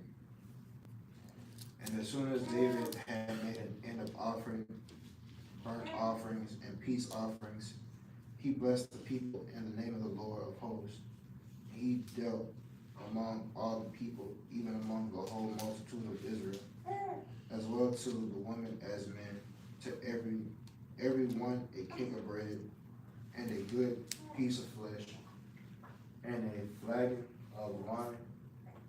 So all the people departed, every one to his house. And David returned to bless his household. And Michal, the daughter of Saul, came out to meet David and said, how glorious was the king of Israel today. So uncovered himself today in the eyes of the handmaids of his servants, as one of the vain fellows shamelessly uncovered himself. And David said unto Michal, it was before the Lord which chose me before thy father and before all his house to appoint me ruler over the people of the Lord of Israel, over Israel. Therefore I will play before the Lord, and I will yet be more vile than thus, and will be base in mine own sight, and of the maidservants which thou hast spoken of them shall I be had in honor. Therefore Michal, the daughter of Saul, had no child until the day of her death. I think Michal, she went through a lot, because I think Saul had put her in sin too, right? When he took her away from David. Took her away from David, but they didn't. I don't think they consummated their marriage at that point. David and Michal, right? It shouldn't matter. That's what I'm saying. So Saul put her. But don't you gotta consummate their marriage too? So she was already in sin. So like even with David, it doesn't say that he gave her a bill, but Just had no child with her. right. And then you have situations like Jacob with Rebecca and damn. What was his other wife's name? Leah? I'm tripping. I'm sorry. Leah and Rachel.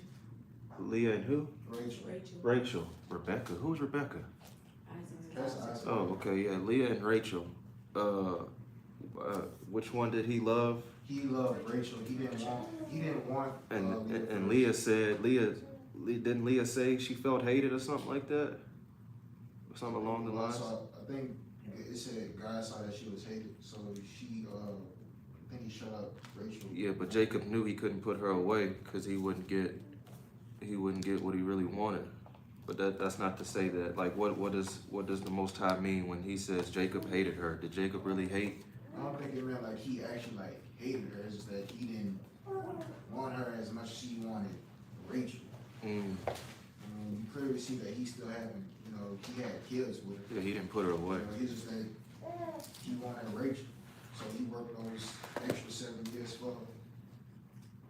So I guess in a sense, David was practicing keeping Michal away from committing fornication. Because I mean, the only choice that she had two choices, I guess, if she wanted. I mean, her dad was Saul, who didn't keep much of the law anyway. But who knows what she would have done if David would have said, hey, you can go ahead and just leave, go do what you want. She couldn't go to the homeboy because David killed him. So who knows what Michal would have done. But David actually doing that prevented himself from having blood on his hands. Even though a lot of people disagree with what he did and how he did it. And he saved Michal too, in a sense. That's all I was asking. I think I have a better understanding now. All right. I ain't gonna lie, this is still something that I'm think on, cause it was like a lot, a lot of scenarios that I didn't take into consideration that I'm gonna have to, still think on. The Ephesians really got me there, cause That says a lot, bro. Christ gave himself for the church, and a man should love his wife just as such, right? Yeah. I mean, you got a gun to your head, and the shooter says choose. You love your wife, you go take the bullet. But that's that's a lot. You know what I'm saying? That's why we gotta you gotta be mentally ready for something like marriage. Like, sometimes we just want companionship, but we're not really ready for that role, because it's more than what we think it is. It's like, oh, I'm on a wife. Okay, now what? Because now you gotta take care of it. Right. You know, and if you have kids, that's another set that you gotta take care of. You know, and that's serious, because you can be in sin if your child, you know, goes astray because you didn't do your part. You wanted a wife so bad, you got your wife, you got your kids, now what? You're supposed to teach your kids, you don't, you in sin. Because now they're going astray, and if they're going astray, that fall on you. Shit, even you had some men. Sin upon sin. You had some men. What was it? Eleazar, right? He was righteous. His sons didn't listen to jack shit. He That's was because saying. he didn't discipline. He didn't discipline. Oh yeah, that's that was right. brought up to him. He That's didn't right. discipline. Yeah, you're right. I remember that. Cause I think it was funny because he didn't even cry when the news came about his sons dying. He started freaking out when the ark was stolen. So that says a lot too. He wasn't even tripping about his sons. He already knew that was gonna happen. He started crying when the ark was stolen. Passed out, I think. I don't think he died. He died. He died? He fell out He of passed, the he ship and fell. died. Because that was prophesied he's gonna die, I think. Him and his sons. So other than that, anybody else got anything they wanna, you know, talk about? Like, as far as this topic goes, anything they wanna put in?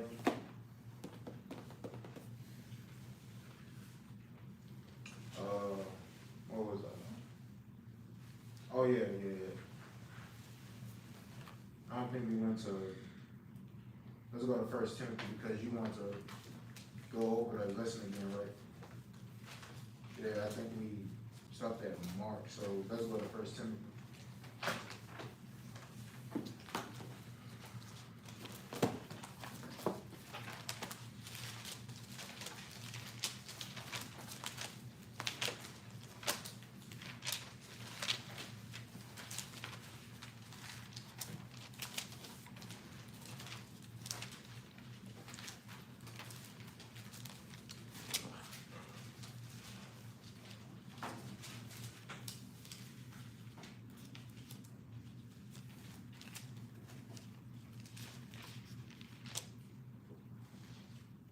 Everybody there?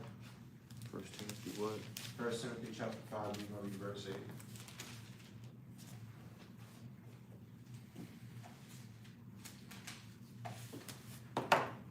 Alright.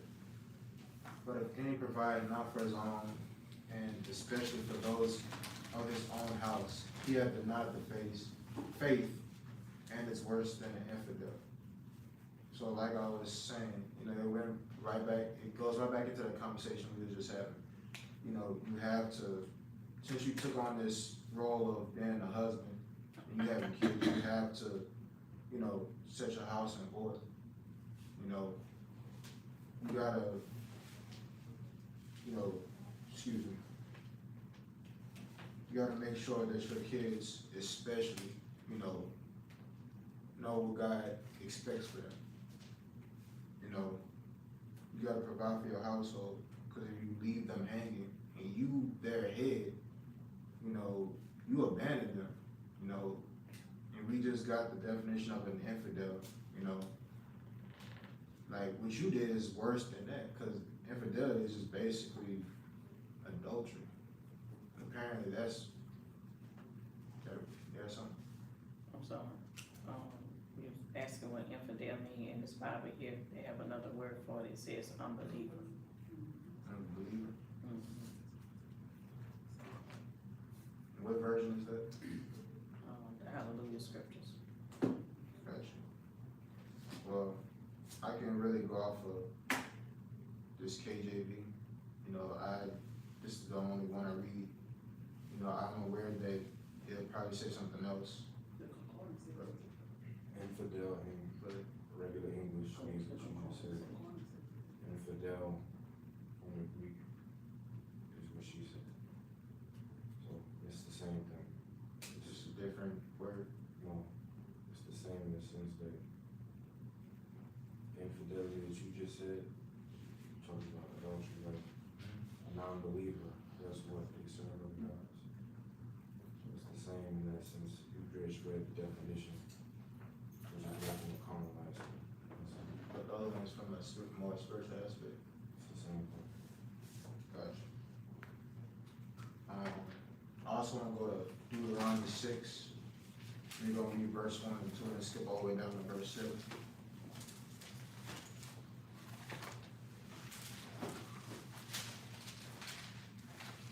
You said chapter 6? Chapter 6, and we're going to start at verse 1.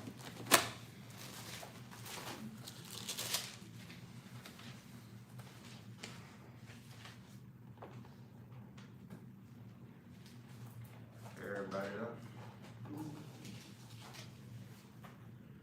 Now these are the commandments and the statutes and the judgments which the Lord your God commanded to teach you, and they might do them in the land whether they go to possess it. That thou mayest fear the Lord thy God to keep all his statutes and his commandments, which I command thee, thou and thy son and thy son's sons, all the days of thy life, and that their days may be prolonged. And let's go all the way down to verse 7.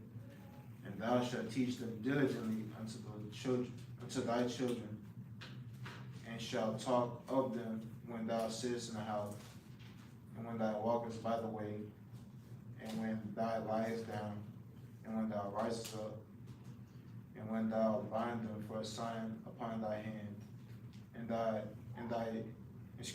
they shall be as frontlets between thine eyes, and thou shalt write them upon the posts of thy house, upon thy gates. So, when you choose to marry and have a wife, and y'all have kids, it is your responsibility to teach your kids the law. It's a law to teach your children. So if you don't, and they just grow up not knowing nothing, you in sin, and you'll especially be in sin if they sin, because they don't know any better. You didn't teach them that. Let's go to Psalms 103.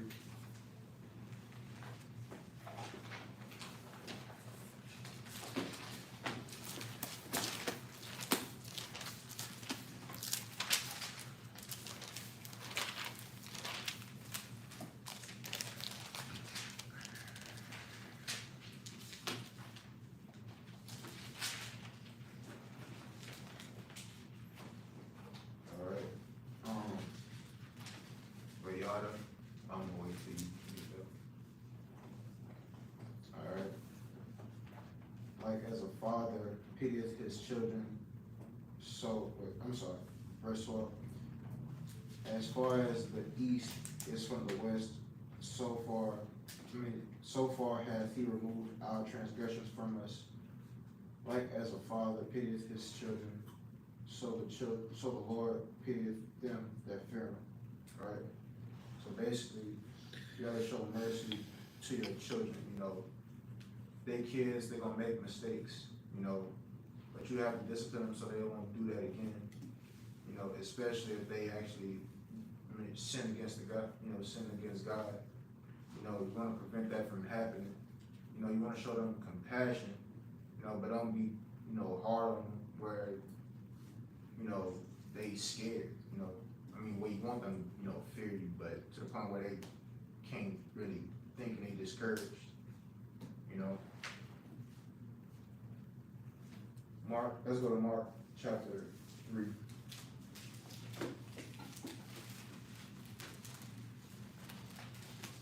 You think teaching a daughter and a son is the same thing?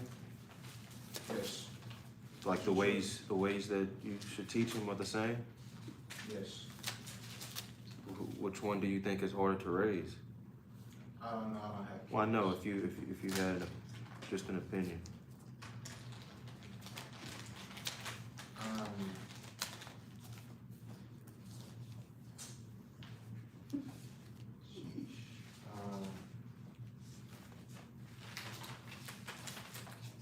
if anything, I feel like it'll probably be a son. He'll probably be like, you know, a little bit tougher to teach because you know that saying, a hard head makes a soft ass. You know, I feel Yeah, I've heard that. you know, I think boys are like they're willing to, you know, do things because they're trying to figure stuff out, not knowing this is wrong. You know, just like an example of what happened to me this week. You know, I feel like boys are just willing to go that extra mile because they're just trying to figure out things. You know, so my opinion, I feel like it'd be like a boy. You know, but I said Mark. Yeah, Mark 3.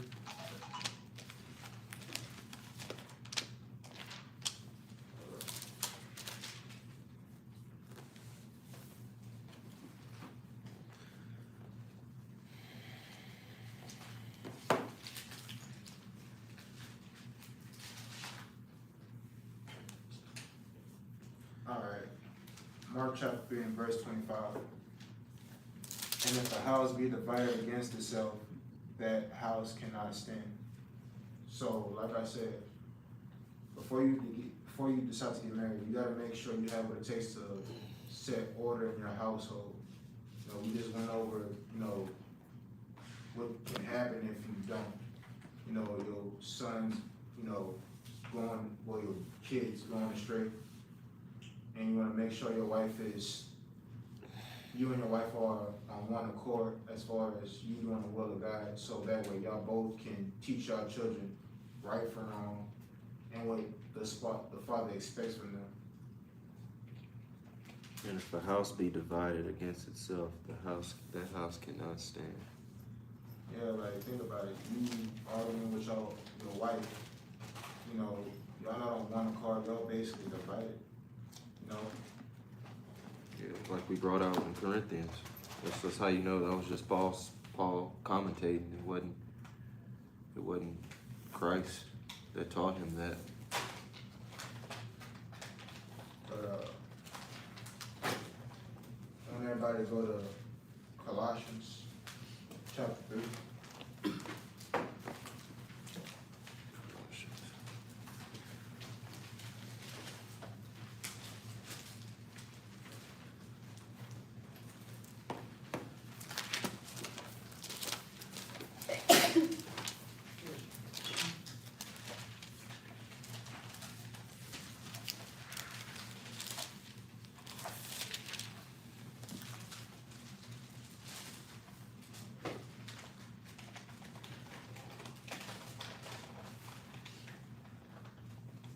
Everybody up?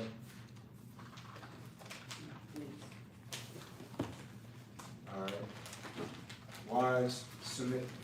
You want me at verse 18. Wives, submit yourselves unto your own husbands, as it fit in the Lord. Husbands, love your wives, and be not bitter against them. Children, obey your parents in all things, for this is well pleasing unto the Lord. Fathers, provoke not your children to anger, lest they be discouraged.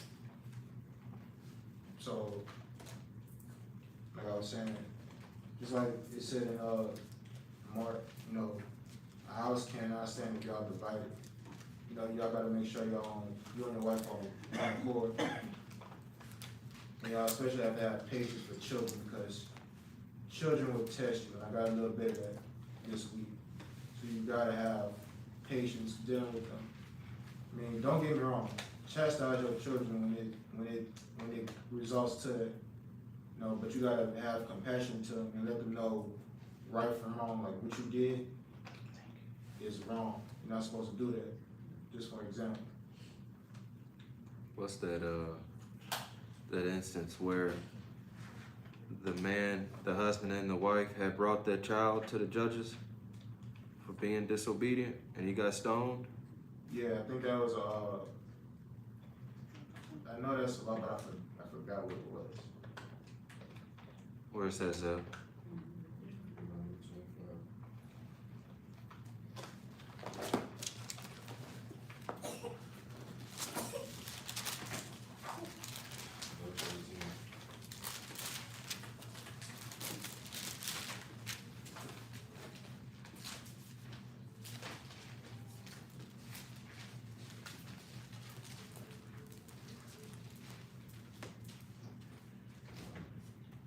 how he met thee by the way, and smote the hindmost of, well, you said Deuteronomy 25?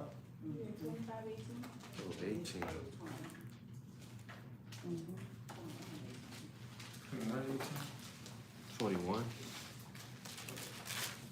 Yeah. If a man, well, I'm gonna let y'all get to it before.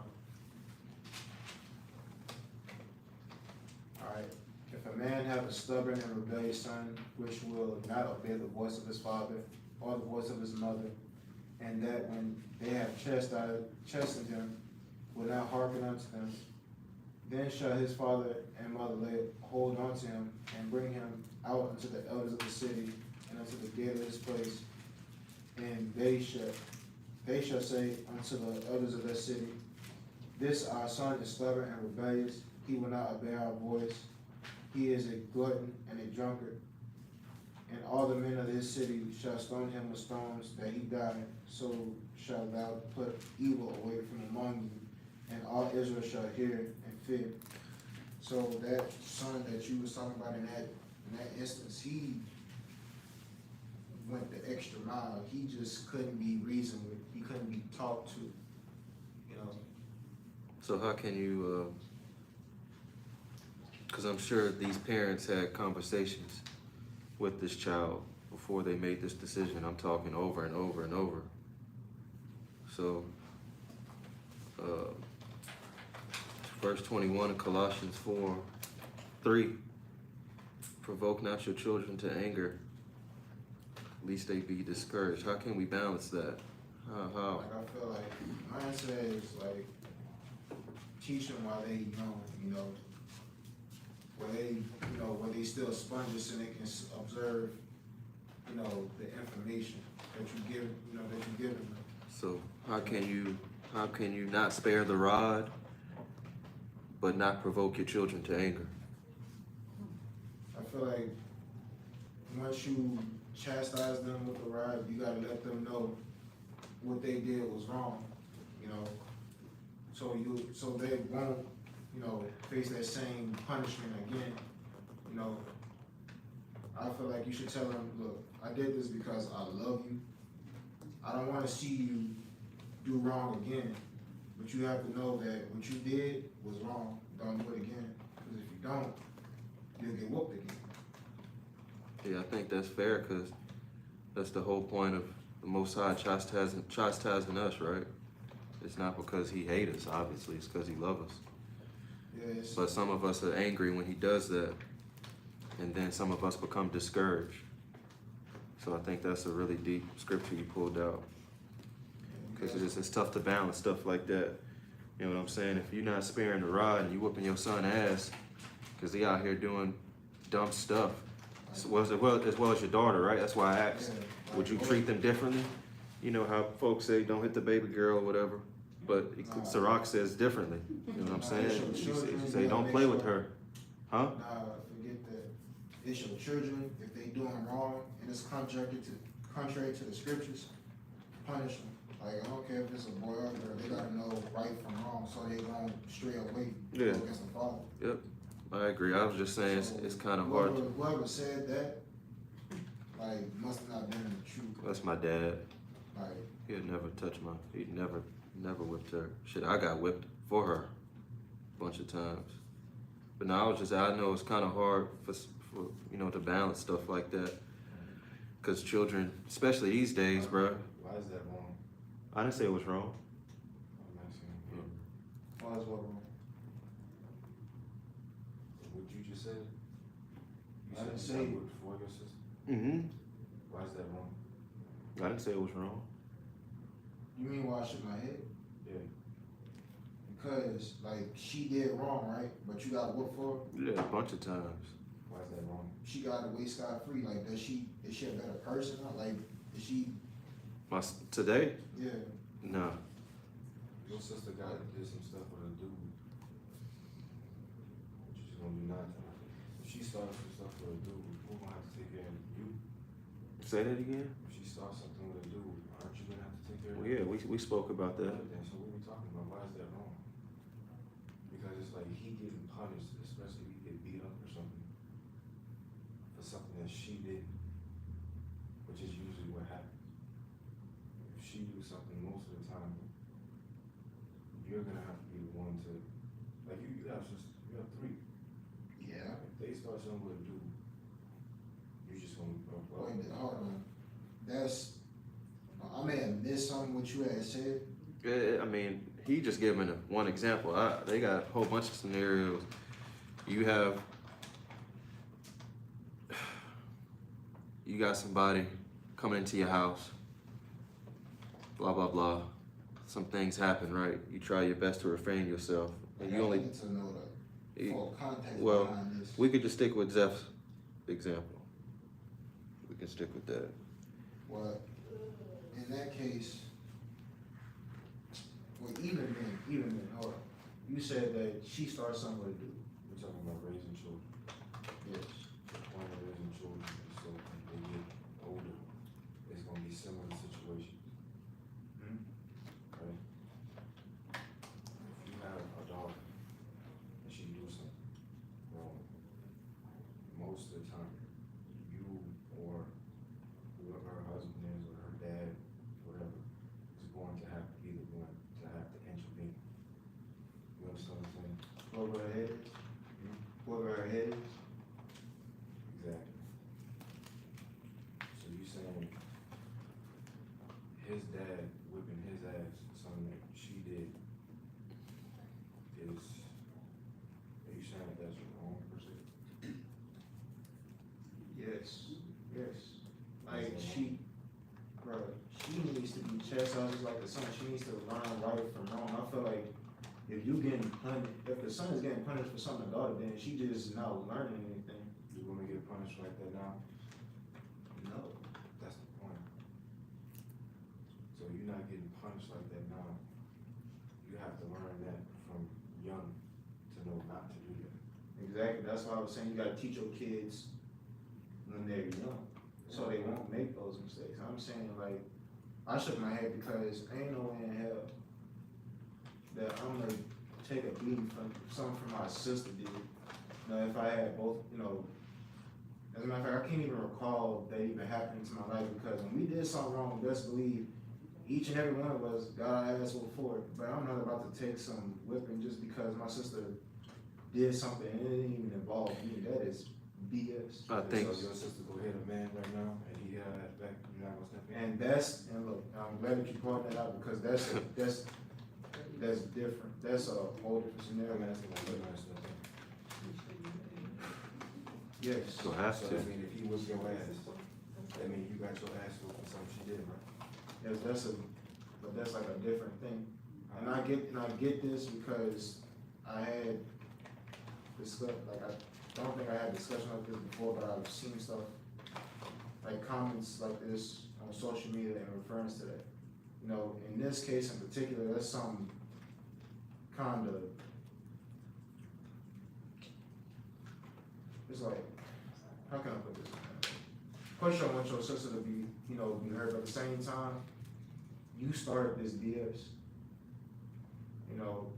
That's something I feel like after that, like after whatever happened between me and that man, me and my sister definitely gonna have a talk about that, because you started something with this man and either, I got my ass kicked or I kicked his ass. And that's not fair on either part because she started something with this man and I hurt him because of that, or I got hurt because of something you did. Yeah, cause So that, we're gonna have to talk about some shit like that, Or if you gonna let her talk. don't let her talk? That's the point. You said don't let her I talk? said, look, Like if it, what I'm saying is this, you're talking about children raising up to be adults. If you're a little girl and you do something wrong, and your daddy decided to punish your brother for something that you did, this is a real life scenario, because it happens. That's why I gave you that example, because you're not just gonna sit there, even if your sister is dead wrong, and a man out of reaction does whatever, and she come home with a black eye or some shit.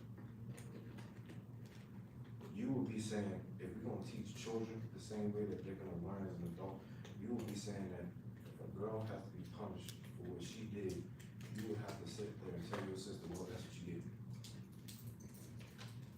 Now, if that's what you're saying, if that's what you're saying, then I'm good with that. I'm just saying, it has to be consistent.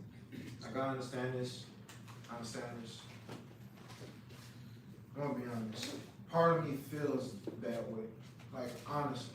So that means you're not stepping in. Like, let me finish that. Like, those feelings conflict, you know, my judgment. I feel like no woman should get away with anything, you know. And I feel like if a man hit her back, you know, like if she put her hands on a man and a man starts swinging on her,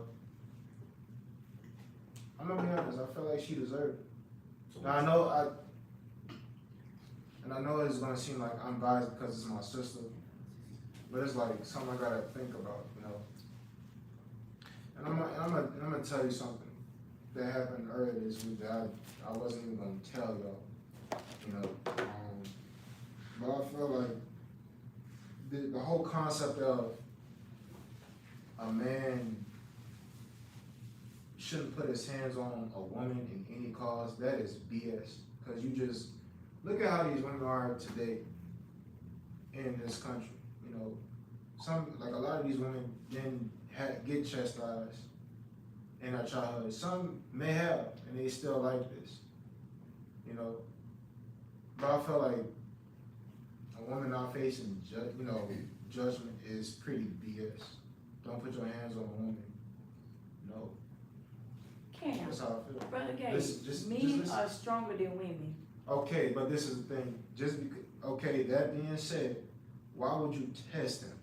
Why would you test that person? Knowing this, a man is physically stronger than you. Why would you put yourself in that situation where you can actually get hurt, put in the hospital, or even worse, because you decided to test that person because in your mind, he ain't gonna do nothing because he knows better. He should know not to put his hand on a woman. That is BS.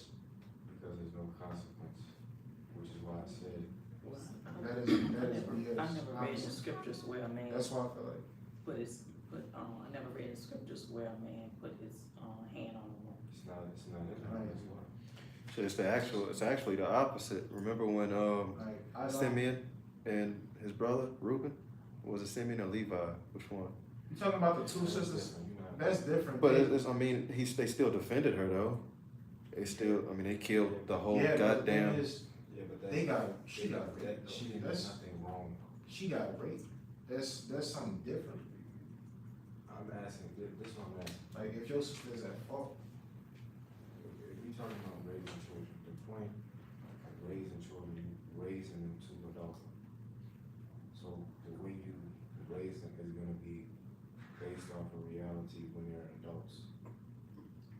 The reality when men are adults and when women are adults is two different realities. If you do something, obviously you're gonna be held accountable. You just pointed out that if a woman does something, especially here, most of the time they're not held accountable. Which is why I said what his dad did to him, by whipping him for something his sister did, is more likely to happen here, because it is. Which, that's why it makes sense to me. I'm gonna be honest. Like I've never heard of it.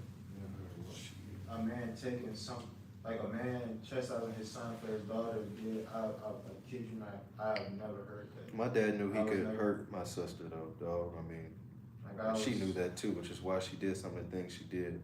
And she knew my mom was a joke as far as discipline. My mama, her belt, whatever she used to do, it wouldn't hurt my sister.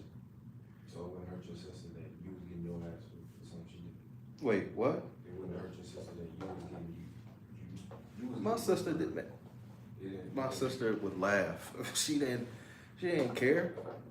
That's just how Ari is though, was.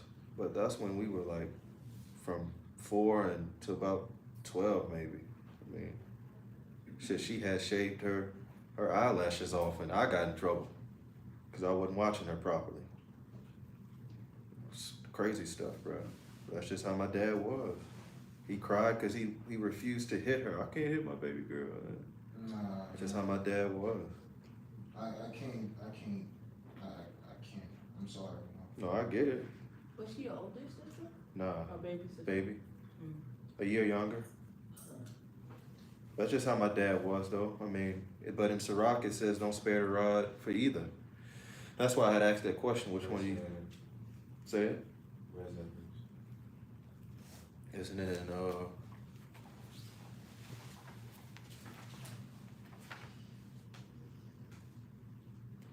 chapter 30?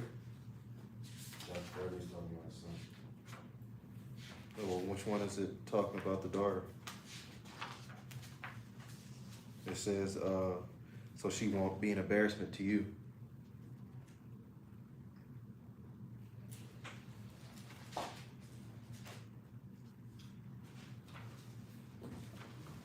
That Proverbs, Proverbs, really? I don't know. I don't think that was that all. Proverbs 13.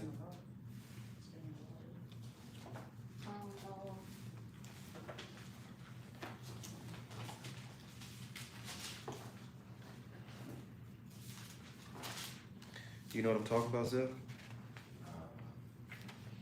It's okay. I'll find it.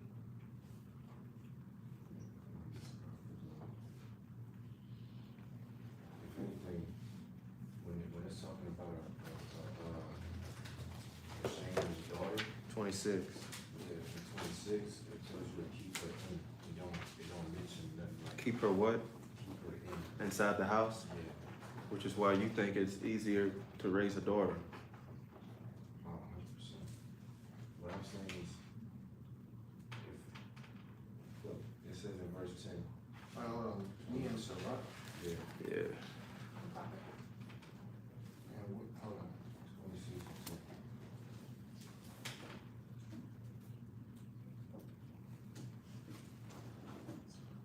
It says, if thy daughter be shameless, keep her in straitly, Mm-hmm. lest she abuse herself through overmuch liberty. when you brought up that, was that chapter 30, that's literally, it said, a son, this is talking about a son. In Proverbs, it's talking about a son. And here, when it's talking about daughter, it just says to keep her in, meaning like to, not allow her to do stuff. You see what I'm saying? Mm-hmm. Because when you, like a man and a woman is not gonna respond to the same things. Right. That's why I asked. Is discipline different with the son than it is with the daughter? To me it is, because I'm not about to be beating on my daughter ass. Okay. Because that would mean that you in a sense, I don't think she would respond to that more than responding to you being put in orders, like not being able to do something that you want. Yeah, that's why my sister and I have the relationship we do now. She's grown up and she realizes I done gotten a lot of licks for her. She respects me. You know what I'm saying?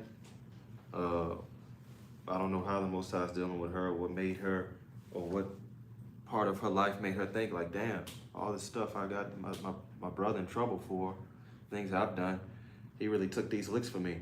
And I think that's what my dad was really trying to teach her.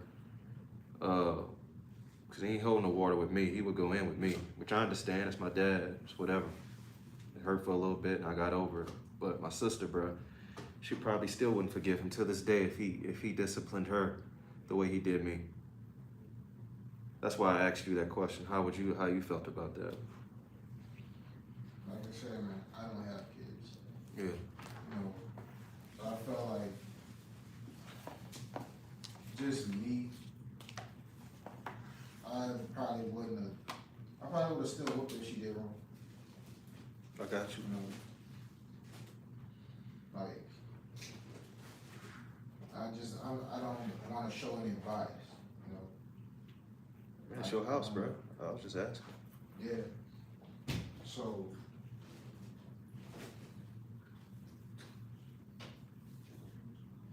About what I had said, what happened to me earlier,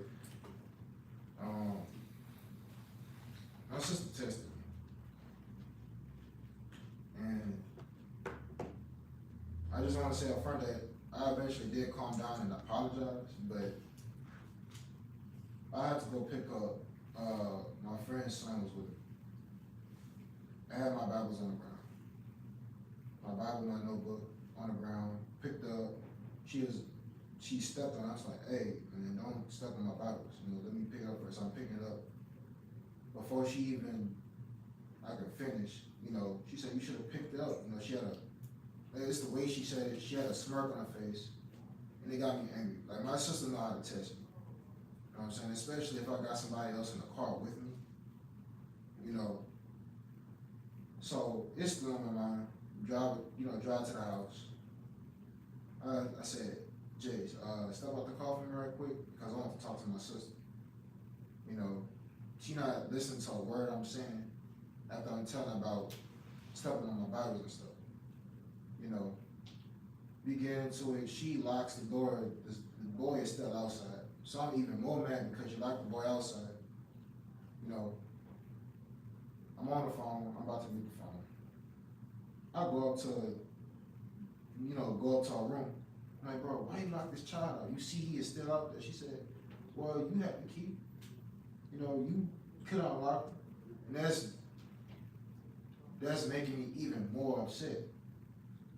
Now I'm going off on her. Before I leave, she said, you just doing that because you're on the phone with your friend. Bro. And she had a smile on her face when she said, I kid you not. Like, God forbid I do this. Because it's not in my nature. But she made me want to start swinging on her. I had to literally go outside and calm myself. Call my mama, because that's what I'm saying when I said, Mama, you might want to get your goofy ass dog before she started getting swung on. And I kid you not, I don't want to put my hands on you. Right? I'm not that type of person. I don't want to do that. But she was testing, but I have to realize, this, like in my anger, I'm still thinking to myself, calm down because this is not you. You don't want to do this, even though you in your feelings and you want to do something, but I had to think rational, even in my anger. She never apologized for stepping on my books or any of the other stuff that happened, but I apologize for,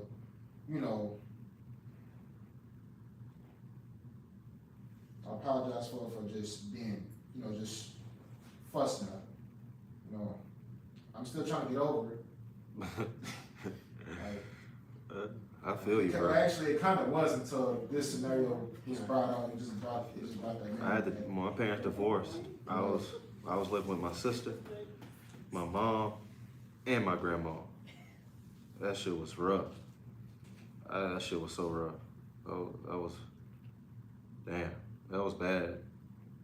But like I said, I understand what you're saying, bro. Trust me. But at the same time, my daughter, this is the youngest daughter I'm talking about. She's spoiled. Like I clean the house more than both of my sisters combined, but the middle child still do something. Like, in my honest opinion, I feel like my mama showed favoritism towards the youngest. And I can't recall her ever, really washing dishes ever since I moved in with her, or cleaning up in general. But she'll be in that room just on the phone and all that. And I don't like that, and I pointed that out many times, like, she not doing anything, So, that, and her not really being fussed at like that, plus what she did to me, it was all just like piling up. And it's just making me angry. Like, I said what I said in my anger. And boy, I really want to act on it, but it's like, this is not me. Yeah, sure. But what?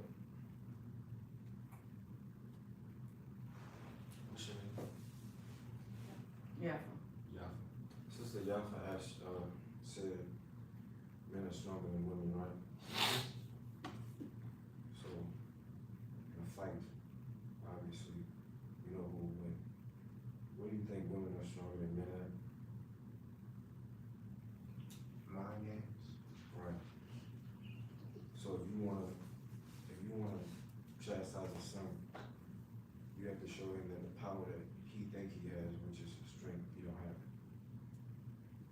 Right? What makes you say, or would it make sense if you chastising a daughter to use the same concept to make them think that you don't have the same mind games that, or the same power of mind games than you?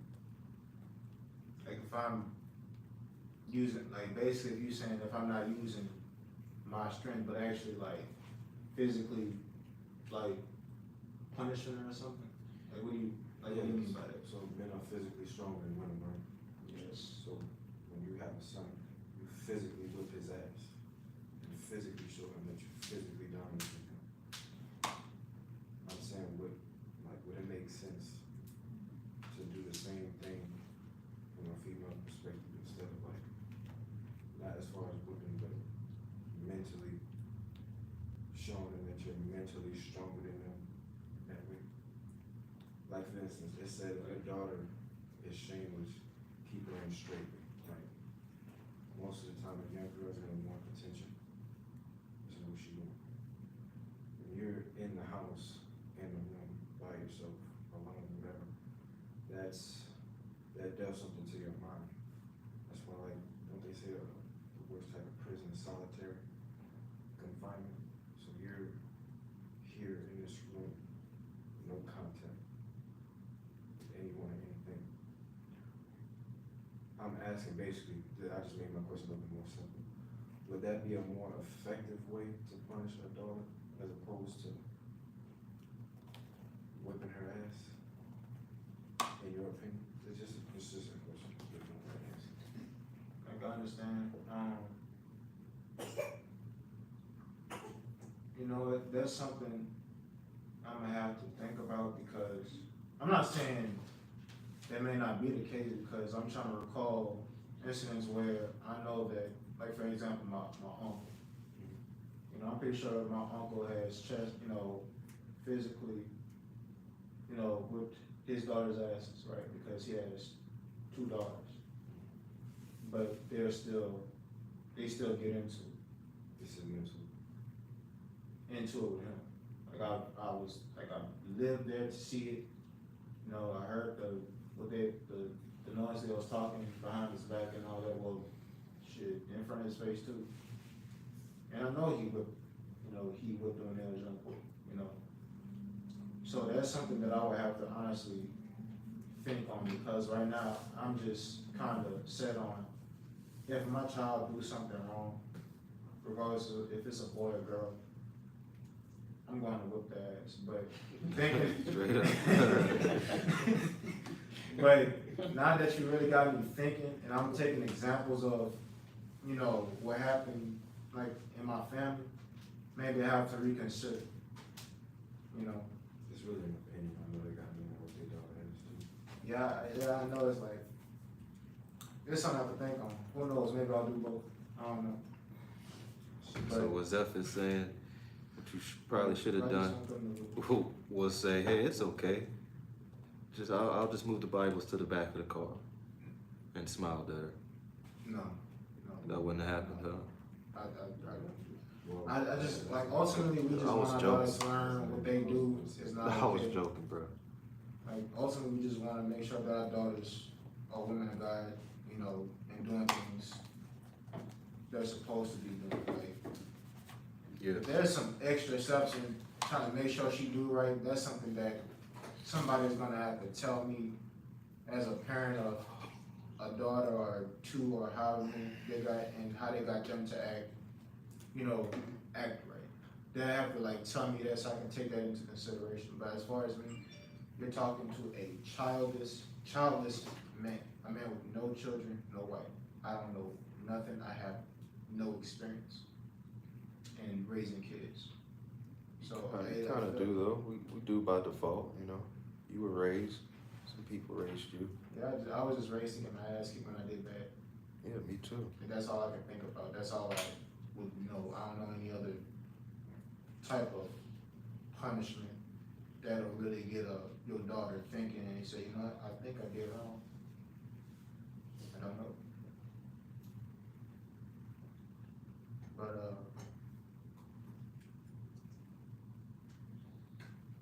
that's, like, do anybody else got anything to say before I even,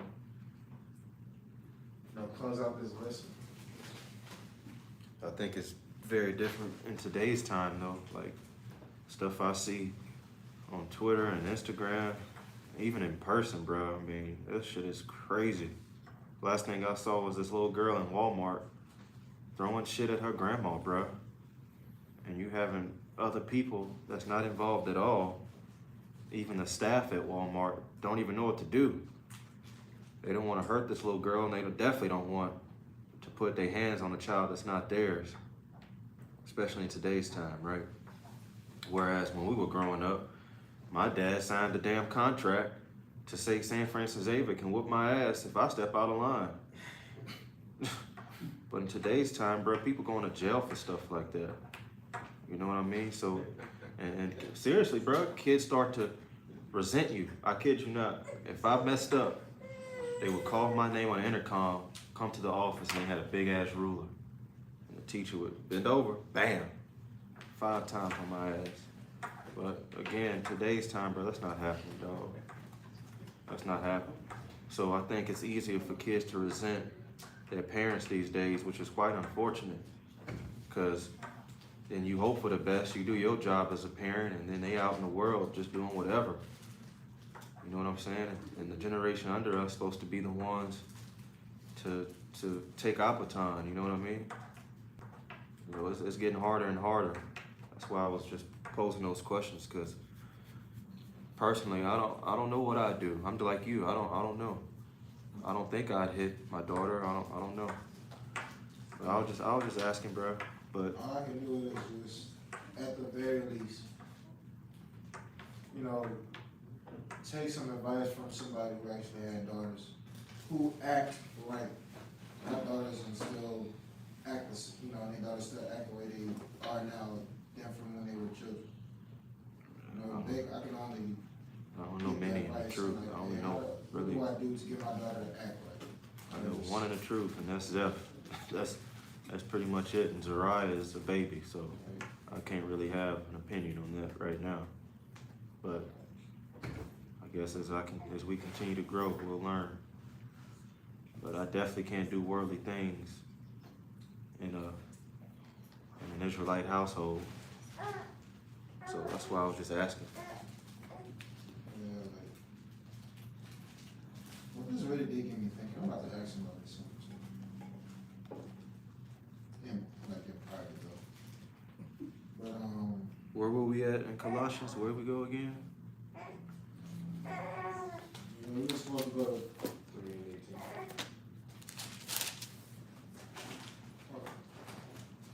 we went to. Okay, I see why we all went to that. So we didn't do No, we was there so we can get that Oh yeah. that example.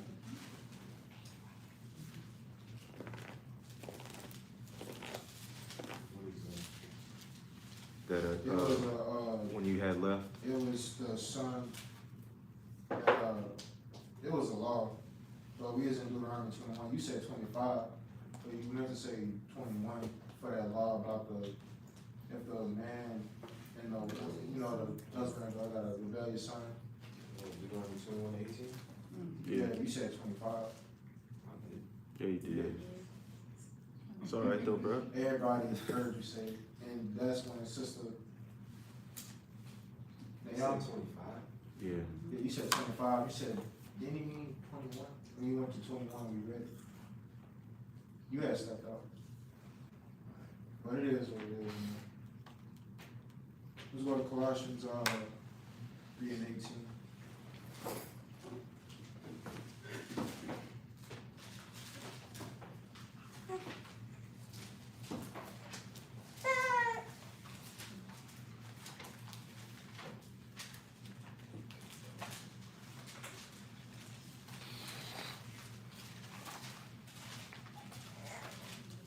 I said 25.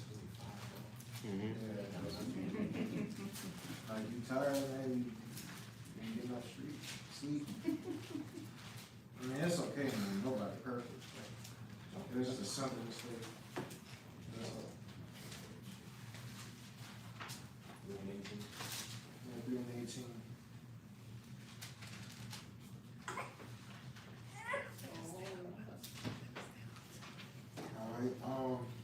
So wives, submit yourselves unto your own husbands, as if fitting the Lord. Husbands, love your wives, and be not bitter against them. Children, obey your parents in all things, for this is well pleasing unto the Lord. Fathers, provoke not your children to anger, lest they be discouraged. And we just brought out about, excuse me, chastising your children. We have brought like a lot of things. They got me thinking, but all we want is for our children to do right.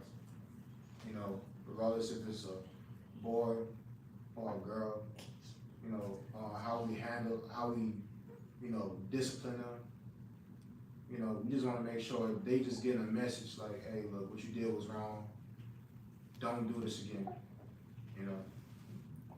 Now, I'm glad that y'all have brought these out because I'm definitely finna like ask people these questions as far as like, who have a daughter, like, hey, what did you do? If it's not, nothing, different from what I would have done if I had, a daughter, which is basically use the belt, I'm with you. I use it. Okay, see, that's an example right there. For She me, used not the mine. word. For me, not mine. Yes. No, I got whoopings too. I just wasn't bad as well. Yes, he did. Okay, are y'all acting right? Are y'all acting according? I did what I was supposed to do. You did what you're supposed to do. So I didn't get that many whoopings. She barely got whoopings. Even when she was supposed to do, cause I did what I But y'all still, whenever we did something wrong, we got whoopings. I got punished. She didn't get punished. Girl, She's just kept. They both got punished, and they both got whoopings. Just one made With the more belt. than the other. But it's different than a woman whipping than a man. Daddy whipping's hurt. Oh, yeah. with that being said, logically, wouldn't that mean like, ow, that shit hurt. Maybe I shouldn't do wrong again, so I won't have to get whooped at all. Don't make daddy mad. After the whooping, they forgot about it. Yeah. Something else. My brother and them got whipped more than we did. My mama whipped the daughters more, but daddy whipped the son more.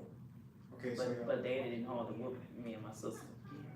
I got two whippings from my daddy. He just She didn't get a lot of whippings. I mean, I didn't get a lot of whoopings anyway, but the few times I did, my dad whooped me because my mom told me Okay, to. and how old were you? I was a teenager. Exactly, that's when we started getting whippings by our dad. When we were like Y'all middle was high sisters? school. Yes. Yes. Oh. But our dad did not whoop us growing up. It was 2, 3, 4, 5, I 6, remember a 7, few 8. of them, though. I bet you that, cause I'm worse than my mom. I was 13. But, so, can y'all agree that those whoopings, regardless if it was your father or your mother whooping y'all, it formed y'all to be a better woman?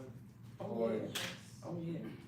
Well, I mean, for me, it wasn't the whoopings. I was more of a talk, you know.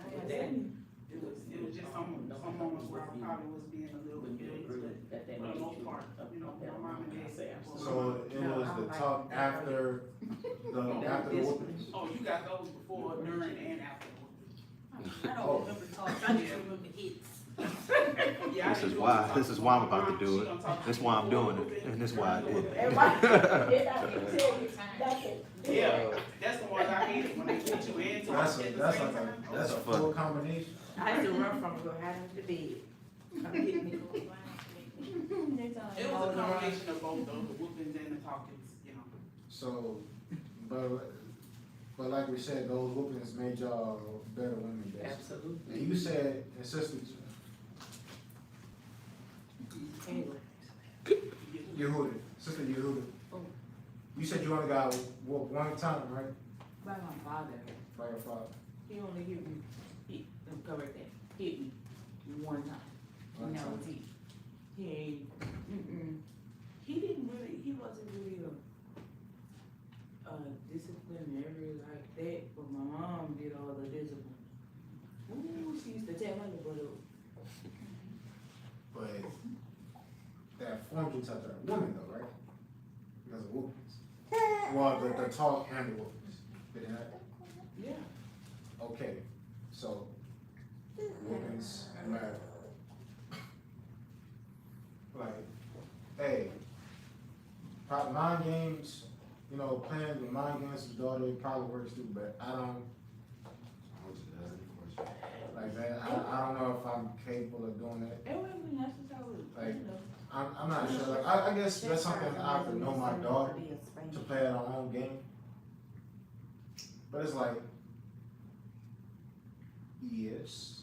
I feel like that mind games is white people stuff. That's why they children don't listen to them at all.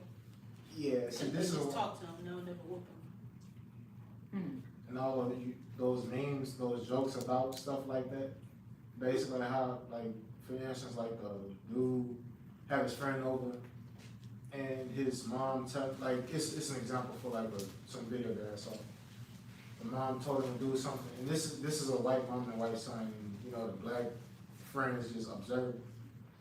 She telling him to do something, and he is going off, calling the names and everything. Cursing out. Yeah, and she just taking it, just not even reacting. And the black friend is like, this is what happens in White House, cause this couldn't be me. Like, I'm sorry, like, I feel like we just respond well to some cow whip. Or a stick, or a switch, or something that you can be hit with. You know? Anything.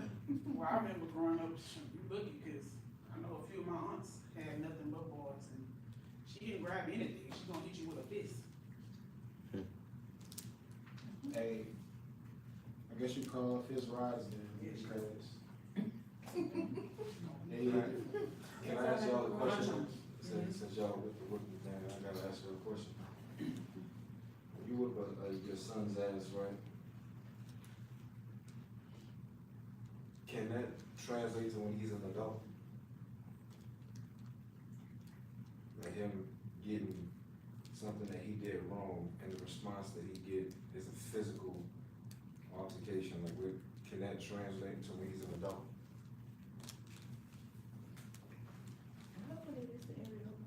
You don't have a son. You have a son? You don't have to have a son to know if this could translate to. Like, ask the question again, I'm sorry. Alright, so let me just give an example. If I go into somebody's house as a child and take something from whatever, I'm getting my ass whooped, right? Yes. Right? I'm not getting my ass whooped if I go into somebody's house and steal something. As a You mean child, by homeowner, who's I'm home talking about, here? I'm talking about my parents. Oh, So when they find out, I'm getting my ass whooped, right? Yes. If I go into somebody's house and now as an adult, can I get my ass whooped again? Yes. It just Yeah, wasn't, adult, it'll be a at different this type of point, whooping, it just but wouldn't be yeah. my parents, right? It'll be. it'll be the cop. police, yeah. Okay, Be there. Oh, they see you. if your daughter get out of line as a child, is she getting her ass whooped by her parents? If you get out of line as an adult, you get your ass whooped as an adult?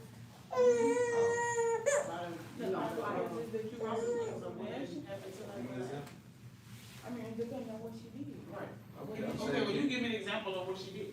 okay, let's say you was doing like, Cam sister did, you know, you obviously provoking somebody to do something now. What's the consequence? She might get her butt whooped by her sibling. By her sibling? Yeah, you said, Whoever she's provoking, cause she's older and now she's just disrespecting you. Okay, now if she provoked Cam or Gabriel, she provoked Gabriel. What? Why you laughing? Like, it had to be me in this example, you talking about Okay, if she let's- provoked. And the other If it's somebody, so if it's somebody Man dog, A. Let's do woman A provoke man A, right? In that line. What's her consequence? I mean, for me, it's her, because I told my girls, I teach them, don't hit on a man, like, because you run the risk. It's not hit, it's no hit. Well, I'm just It's saying, that's gonna provoke. be, like you said, he got angry. I mean, what if he wasn't in the truth and didn't really rationalize or go outside and do that? He could've, like he said, swung on him. Well, that's the consequences of her, you know, stepping on his Bible. I mean, I'm not saying it was a good consequence, I'm just saying that's, you know, what could've that's, Okay. you know. So do y'all, I had a question. Hold on, I'm not finished. Alright. I'm not done. Let's go back to the boy now. I went to somebody's house as a boy, I took some, my parents was my ass. I went to somebody's house as an adult, I took something, and the person beat my ass. Is the person wrong for beating my ass? Nah, cause why you in that house still? Okay, cool, that's fine, just follow the line of logic. If woman A gets out of line to man A, and he give her that consequence, right? Who's gonna tell her that she's wrong for doing that? Because if the man do something, then he's still going to jail. You understand what I'm saying? So what the point is, the ultimate consequence for you is not there. If you provoke and somebody do something to you, man or woman, whoever hit first is the one who's going to jail for battery. So even if you provoke, there's no consequence, essentially. Because even if somebody retaliates, you could just say, well, he hit me first, or she hit me first, or whatever the case may be. You see that? You kind They of take both of them to jail. But she didn't hit him, she just provoked it.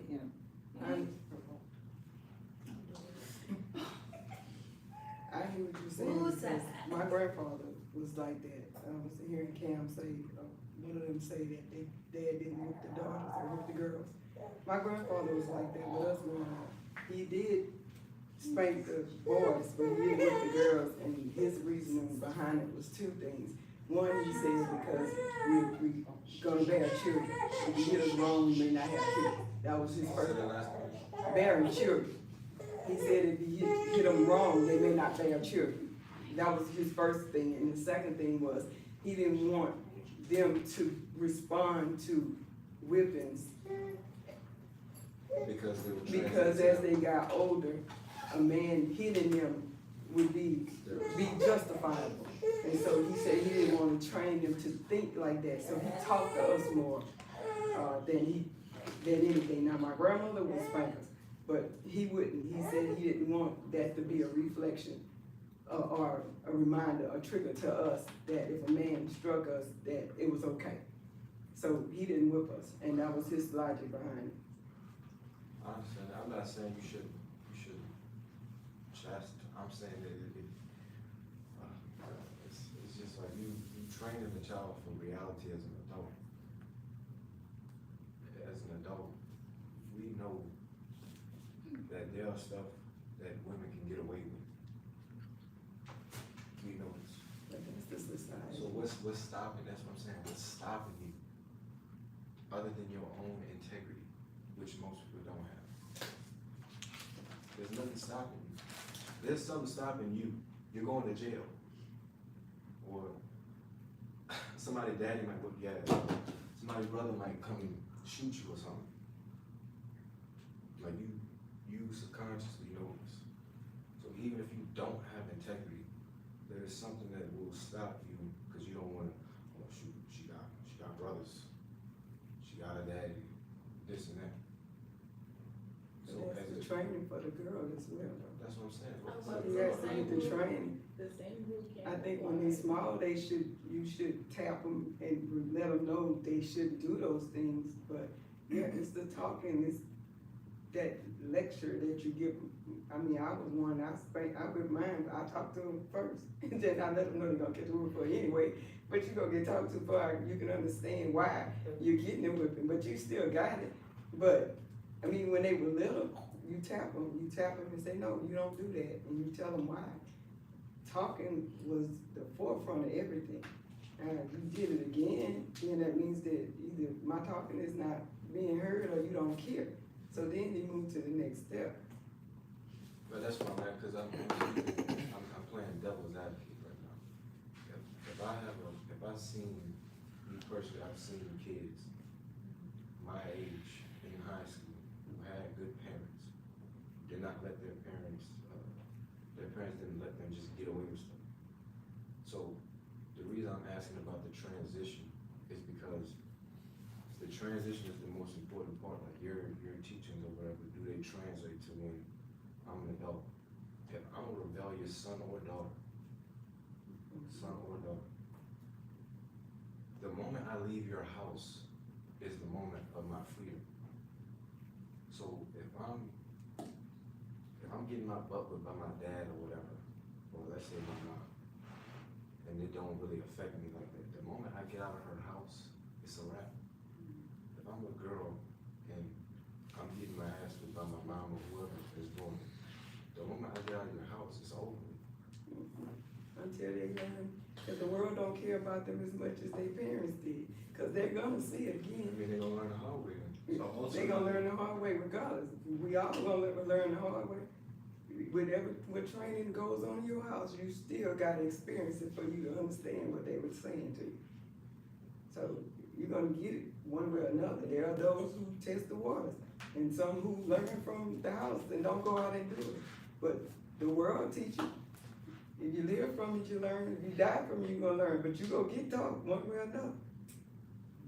Oh, yeah. And them females that don't get your side, they go hit They that get road it. before their brother get there.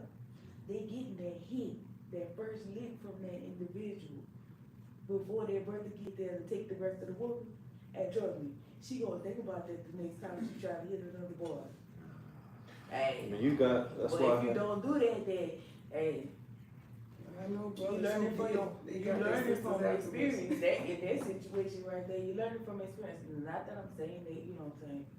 Nah, boys should just or girls shouldn't, but there are cases. I think it's a mindset too, cause, So like I've seen, no matter where I was, I've seen it everywhere. A woman saying something along the lines of, "Oh, my man gonna handle that for me." The dude's looking like, oh yeah. "Okay, bring him," not knowing anything about this certain individual, what he got in his car. Homeboy come up trying to defend his girlfriend and get shot, dead, because of his girl's mouth. So you got instances like that too, and that happens a lot here, Baton Rouge, not just Louisiana. I'm talking specifically Baton Rouge, New Orleans. You got stuff that happen like that all the time. And I work with teenagers that just loud, don't care, run off at the mouth. And one of the little girls was telling us, well, telling conversation between her and her friend. I was at school and I was being all wild and this, that, and the other. And I hit this boy and he turned around and hit me back and the reaction was, but the next time, I don't think I'm ever gonna hit a boy again. So, yeah, it's experience and it's a learned situation and. It's like, it's from what I get out of this conversation is, this is basically like, if she get it, she get it. If she don't, then the world gonna, well, you know, ultimately God gonna punish her with life. You know, that's what I'm getting out of this. Cause if you ain't gonna listen to your parents, then God gonna handle it. It's just that it may not be expedient, but it's coming. But the training does matter. It does. The talks do matter. They do eventually get back to it. Okay, because They go back to it. They may learn a little later on in their life, but they definitely remember it when that time comes, when they see the results of what you've been trying to tell them. They remind them. I think the problem is that one of the main issues is that, it's not only the parent's responsibility to teach the child, the responsibility of the people that surround that child as well, that it takes a village. There used to be a point where before you even get home, you catching whoopings from people that, like your teacher, or, oh, you did that, somebody else hear about what you did, you getting a whooping, and when you get home, you getting a whooping. That shows that child, it's not just, the source that's gonna punish me, but the surrounding things that surround me is gonna punish me. So when you go out into the world, it's not just the police that's gonna do something. You consider other people, like if you get into a dispute with somebody you don't know, or you consider that this person could, you know what I'm saying? That it's a village, if everybody did their part, like the women did, their part with teaching the young women, not just the mother, I think it'd have more of a heavier impact. So do you think this can still apply today? Like, for, like an example, like teachers. You said teachers, like, before you got a whooping at home, the teacher, like, can be, right? Yeah, once upon a time. Yeah, so that means it can't happen in today's society, right? And we get No, not like how I used to, but if we a body of people, let me ask y'all this, do any of y'all, if we had, like, if you had a child, would you have a problem with one of us whooping them? No, I will let you, well, I will let y'all know beforehand, if he or she act up, whoop they ass and let me know, and I'll finish the rest when I get home. But would you wanna know, would you wanna have permission first?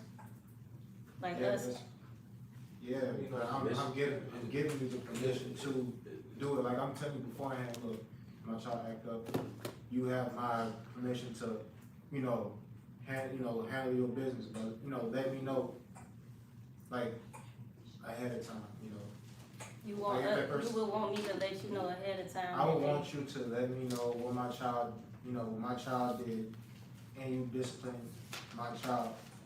And when I come get my child, like if I'm at work, if I just got off work and I'm gonna get my child, I'm gonna let them know what I heard, and I'm gonna tell them, right from wrong. If you didn't do it already, I'm pretty sure you would have done it. But they basically gonna hear it twice. They gonna hear the message twice. I gotta ask you, Two different. in the world, everything will just happen that soon. Gabriel Jr. get freaking 2 inches, start roughing up on somebody, and then one of the brothers come and have to do like you usually have to do. We talking about teenagers right now. You gotta rough him up right quick. Just in the moment. You saying in that instant, I gotta be like, hold on, stop right there. Gabe. Yeah. He said, hey, pause. I think you need to You call gonna get the him whooping out. first, then after the game.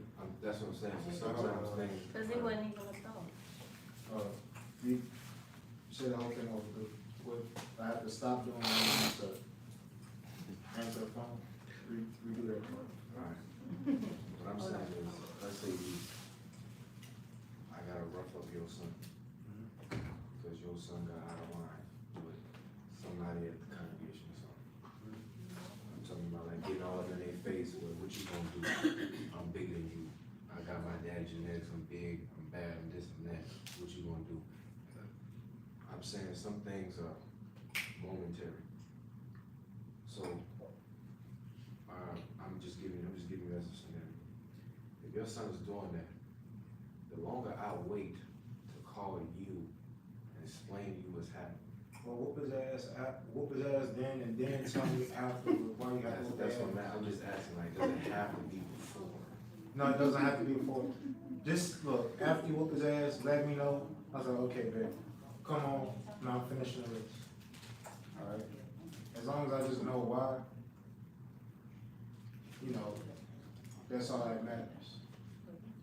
My dad was like, in our neighborhood, everybody called a whooping. If you was doing something wrong and he caught you doing it, you got it, and everybody knew that. So if all of us was hanging out and something happened, he ain't question who did what. If y'all was all together, everybody get you whipped. So you quick to realize if somebody's doing something wrong, I'm gone. You see, the only way that would work, though,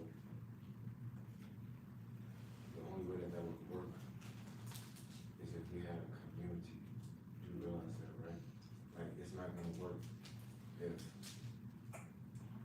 you live right here, and I live over there, and Sister Zipporah live in Baker, because we gonna have a different surrounding.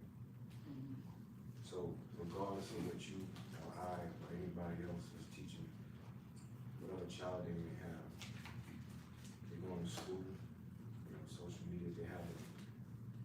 We all have a different surrounding 98% of the time than when we're here at service for like 3-4 hours maybe.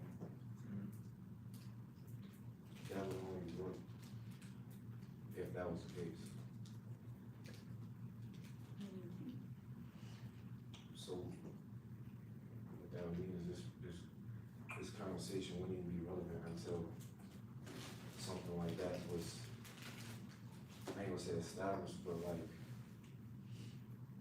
in the process of doing it.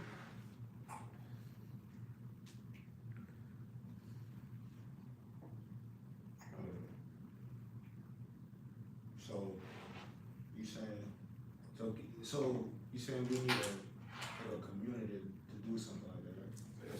If it's gonna be effective, yeah. So why can't you just start with the people you know? Like you said that because such and such stayed right here and someone else in the congregation stayed over there. Like what was the even point of like 1 day out the week? How long? 3 hours. Okay, so you got a son, and let's say I'm seeing your son for 3 hours out the week. 3 is 24 hours in a day. That's an eighth of a day. You multiply that by 7. I'm seeing your son once. That's 1 over 56. So out of 56 times, out of 56 3-hour periods there are in a week, I'm seeing your son 1 time. That's not effective if he do something wrong and I chastise him. Because there are 55 other 3-hour periods where he could go and do the same thing and get away with it. Same thing with a daughter. If one of the sisters check one of our daughters on something that she's doing while that ex-parent is not here, she understands that, like, children know stuff, like, you can't act like children don't. They know, I'm only having this happen because you're here. I'm only being chastised because you're here. Whoever that person who was trying to serve to. So it wouldn't be effective because it's not efficient enough, or it's not frequent enough for it to happen. But if I see you every day, or if I walk out the house and you live next to me or something, and you just so happen to be at work one day and your son do something, we live right next to each other. There's not much you could do wrong that you're gonna get away with, even if you're not there, because I could see it. Or if he lived across the street, he could see it. That's the point. The point is, it's only effective if it's frequent and often. But if we live in different parts and all that, and I only see you, like you said, 3 to 4 hours on Saturday or some shit, kids are gonna know, okay, I can get away with this here, but I can't get away from it there. But it's something you talking on about the Sabbath though. No, I'm saying, in order for it to be effective, you talking about raising children.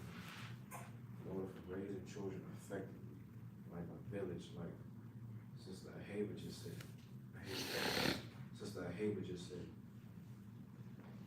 you couldn't be separated like that. It's like he said, he was going to school. You in school for what, 8 hours a day? And then you go home to your parents for 16. So that means for 24 hours in a day, anything that you do wrong can get checked, whether that's by your parents or by your teachers.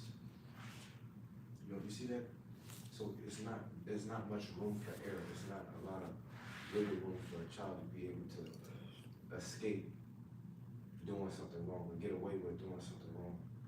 Because even when you're not near your parents, which are gonna, discipline you, your teachers still would. You understand what I'm saying? I'm gonna be honest, sort of. But it's like, Take it like this. If you do, give me something that your mama didn't let you do. Did your mom let you curse? no, let's just go with that for example. No, Okay, your mom didn't let you curse. If you curse, would you get your butt whipped? no, but just an example, just say yeah. Okay, yeah. If you go to school and you curse, who gonna whoop you? Nobody, right? If you at the park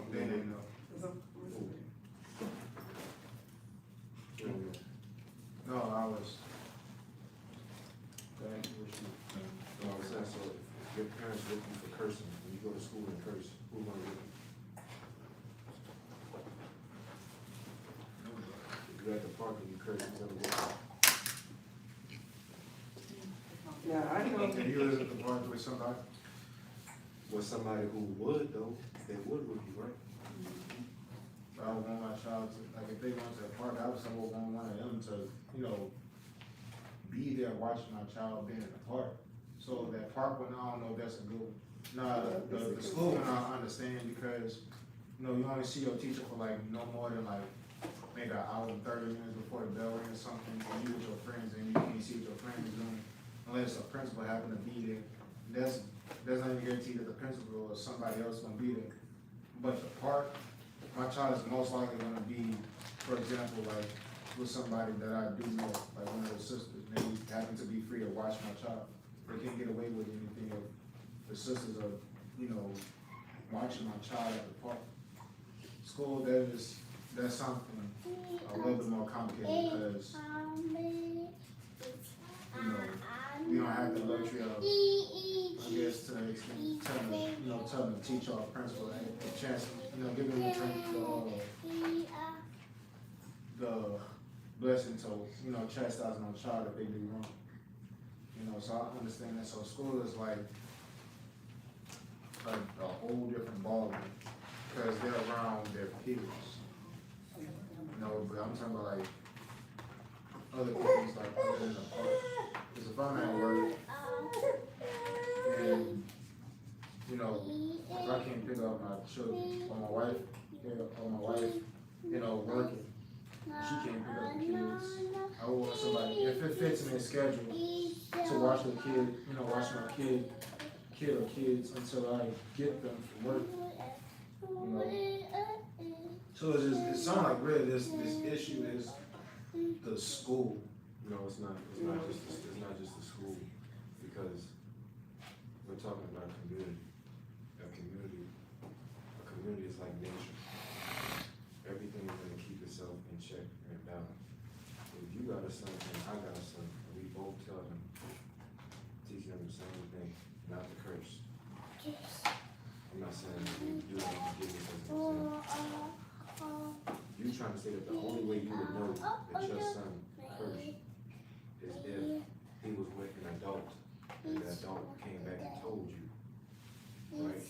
That doesn't work here, because there are some adults, like you said, in school, who don't care about that. So they wouldn't tell you, yeah, your son will be doing it, and you would know that he can get away with it while he's not around you. But if your son is with, like you said, his peers, right? His peers would be my son. If I had a son, we both had a son on the same age. If your son cursed around my son I have the both of our sons should have the pressure of not doing something wrong. But let's just say mine take heed more than yours. Or if we say don't go past this line, right? And your son like, let's test the limits. My son like, well, shoot, my dad said not to do that. Now he has pressure not only from adults. If adults were saying they wouldn't just let him do it. If you saw him, you wouldn't just let him do it. If I saw him, I wouldn't just let him do it. He now has pressure on his peer too. Because the peer know, or, you know, some kids just listen more than others. So that's what I'm saying, it's like it's a communal thing. Now, if we at school, everybody don't teach their kids the same thing. So it's like, when you go to school, you're introduced to a lot of stuff. Stuff that your parents didn't even teach you not to do that you shouldn't do. You introduced. Well, shouldn't, like, your experiences, shouldn't you like, tell your children about your experiences and what not to do, what to do and what not to do? Especially if they being put in that situation. Doesn't mean that they're gonna listen. At that point, all you gotta do is just pray that they do get the message. Because at that point, what can you do? Like, so you can make it more effective. Yeah. How? Because I'm like, from what I'm getting, like a whooping is not enough. A whooping and talk. So, what do you have in mind? What are you saying? I just told you. I said our community is more effective. Yeah, but like, we don't have much of a community, well, we're not close like that. So, Would you say that's an issue? of course it's an issue, but me as an individual can't stop that. And because I know this, I still want my, you know, despite that, I still wanna make sure my child is well behaved. I'm aware that your environment is shape, you know, your environment shapes your children, especially, you know, when you're not there. I understand that. But at that point, all I feel like I have to do is, you know, rely on God to keep my son in check. If there's no other adult that can watch my child, or my child's at school, like, I would literally have to just rely on God at this point. Because what can I do? You're gonna have to rely on God. So Yes, it's to just keep God, my God. to keep your what? Make sure make sure my child, you know, stays on track. Why would God do that? Why would not? What would be the point of praying to him? What would be the point of God putting in his law that if you have a stubborn and rebellious son, you could kill him? Okay, so let's go with that, right? So what do you suppose I do? No, we just. Yeah, I know you bringing out this law. You bring out this law. It's a law we should follow, right? So what should I do? What should I do? I'm saying that there are If there's no- effective ways to do it. If it's not that effective, well, I watched my little brother get his ass whooped multiple times. Multiple times. It didn't work. It didn't work for him for whatever reason. It did not work for him. He got whipped way more than I did. I ain't like getting whipped. You would be one time, that was it. I'm not doing whatever it is that I did, I'm not even doing it no more. So much so to the point where I was 15, my mom tried to whip me, it didn't even hurt. I didn't have no emotion, no effects, no nothing. That didn't change who I was. What I'm saying is, what Sister Haver said, that it takes a community. That's a more effective way, because not only do you have the parents involved, you have the people in the surrounding areas involved too.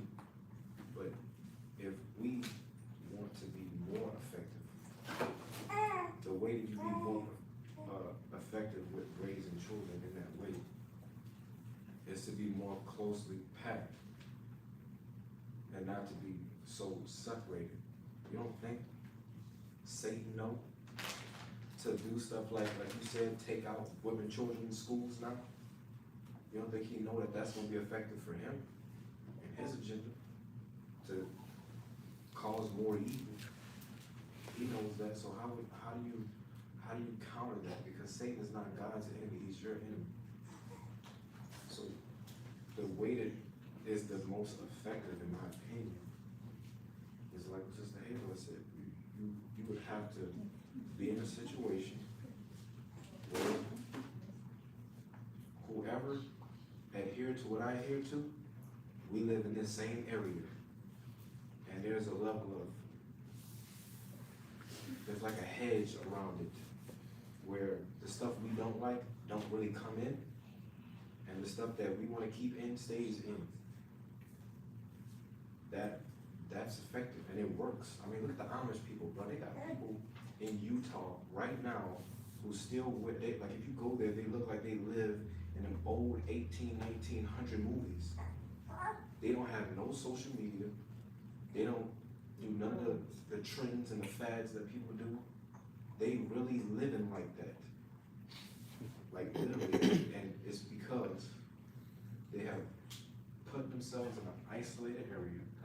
People who believe like them go there and they shut out everybody else.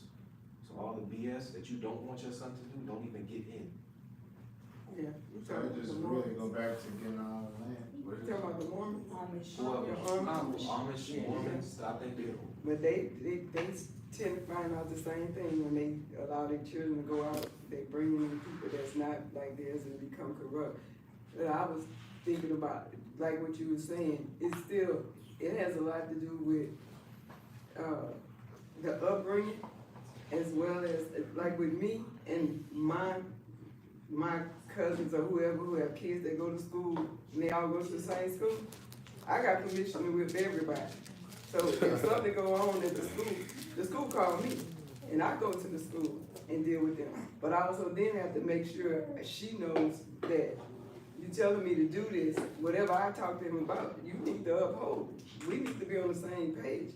Because if I'm chastising him, he know if I get in trouble at school, Shantae gonna call me. But at home, ain't nobody doing me nothing. It still defeats the purpose. But I got about 8 kids over there. I got permission to whip if they do something, and all the teachers know that they can call me. And these parents, and you go to the school for one child, you can have other parents, the kids be like, she come over here and whoop so-and-so, and I say, I get you too. I'm just saying, and then the parent go, oh yeah, he doing something, get him too. You know, that kind of thing. But it's still, and it's an agreement between whomever. It does take a village, but a village can be 2 or 3 people that are readily available to make sure that that child stay in line. I don't trust the school to do nothing with nobody, not now, because they are out of control. But I wanna make sure I always have a hands-on with mine. But I think it also goes with the fear. My dad put fear in us not to do things. So if he was around or not, I'm not gonna do it. Same thing with the father. We're supposed to have that same fear of him, that we wouldn't break his laws or commandments and statutes we hold to him. But it's an upbringing. So him saying training and teaching is all a part of instilling those values in that child, that when they're not around, they still feel your presence. That they won't do those things or they won't test it. But I mean, it's because we're in the world we're in, children will still test, but then they also have to you have to reiterate what you said, that they don't test it again.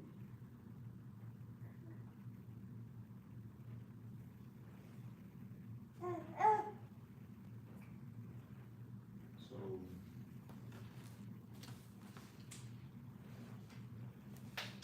any response to what she just said?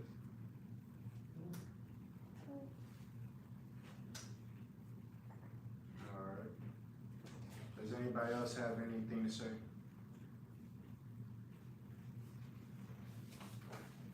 It is 5:16.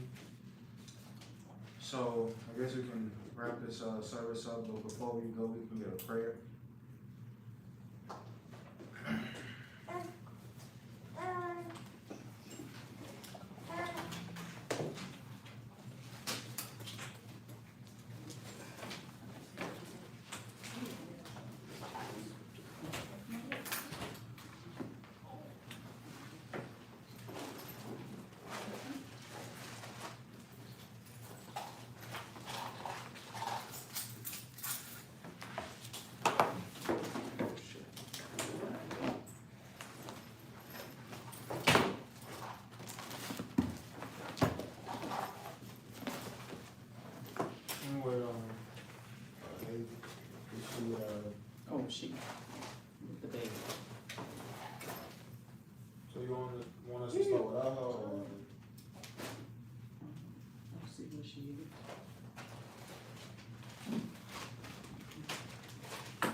Father, I want to thank you for gathering us in the service, Father. This was a very good lesson, a very good discussion, Father. Please give us the ability to have more of these in the future, Father. In the meantime, please watch over us and protect us throughout the week, Father, that we may gather together and continue to keep your Sabbaths and your other feast days, Father. And please give us the ability to reach out to other people and plant that seed in them, so that way they can come into your word, Father. In your son's holy name, amen. So be it.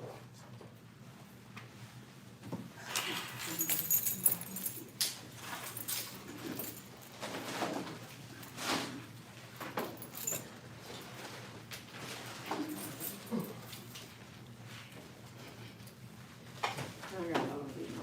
Oh, okay.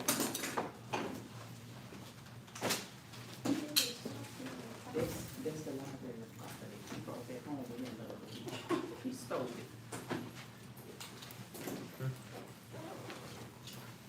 Oh, shalom to everybody on the live. Zeph, you can end it.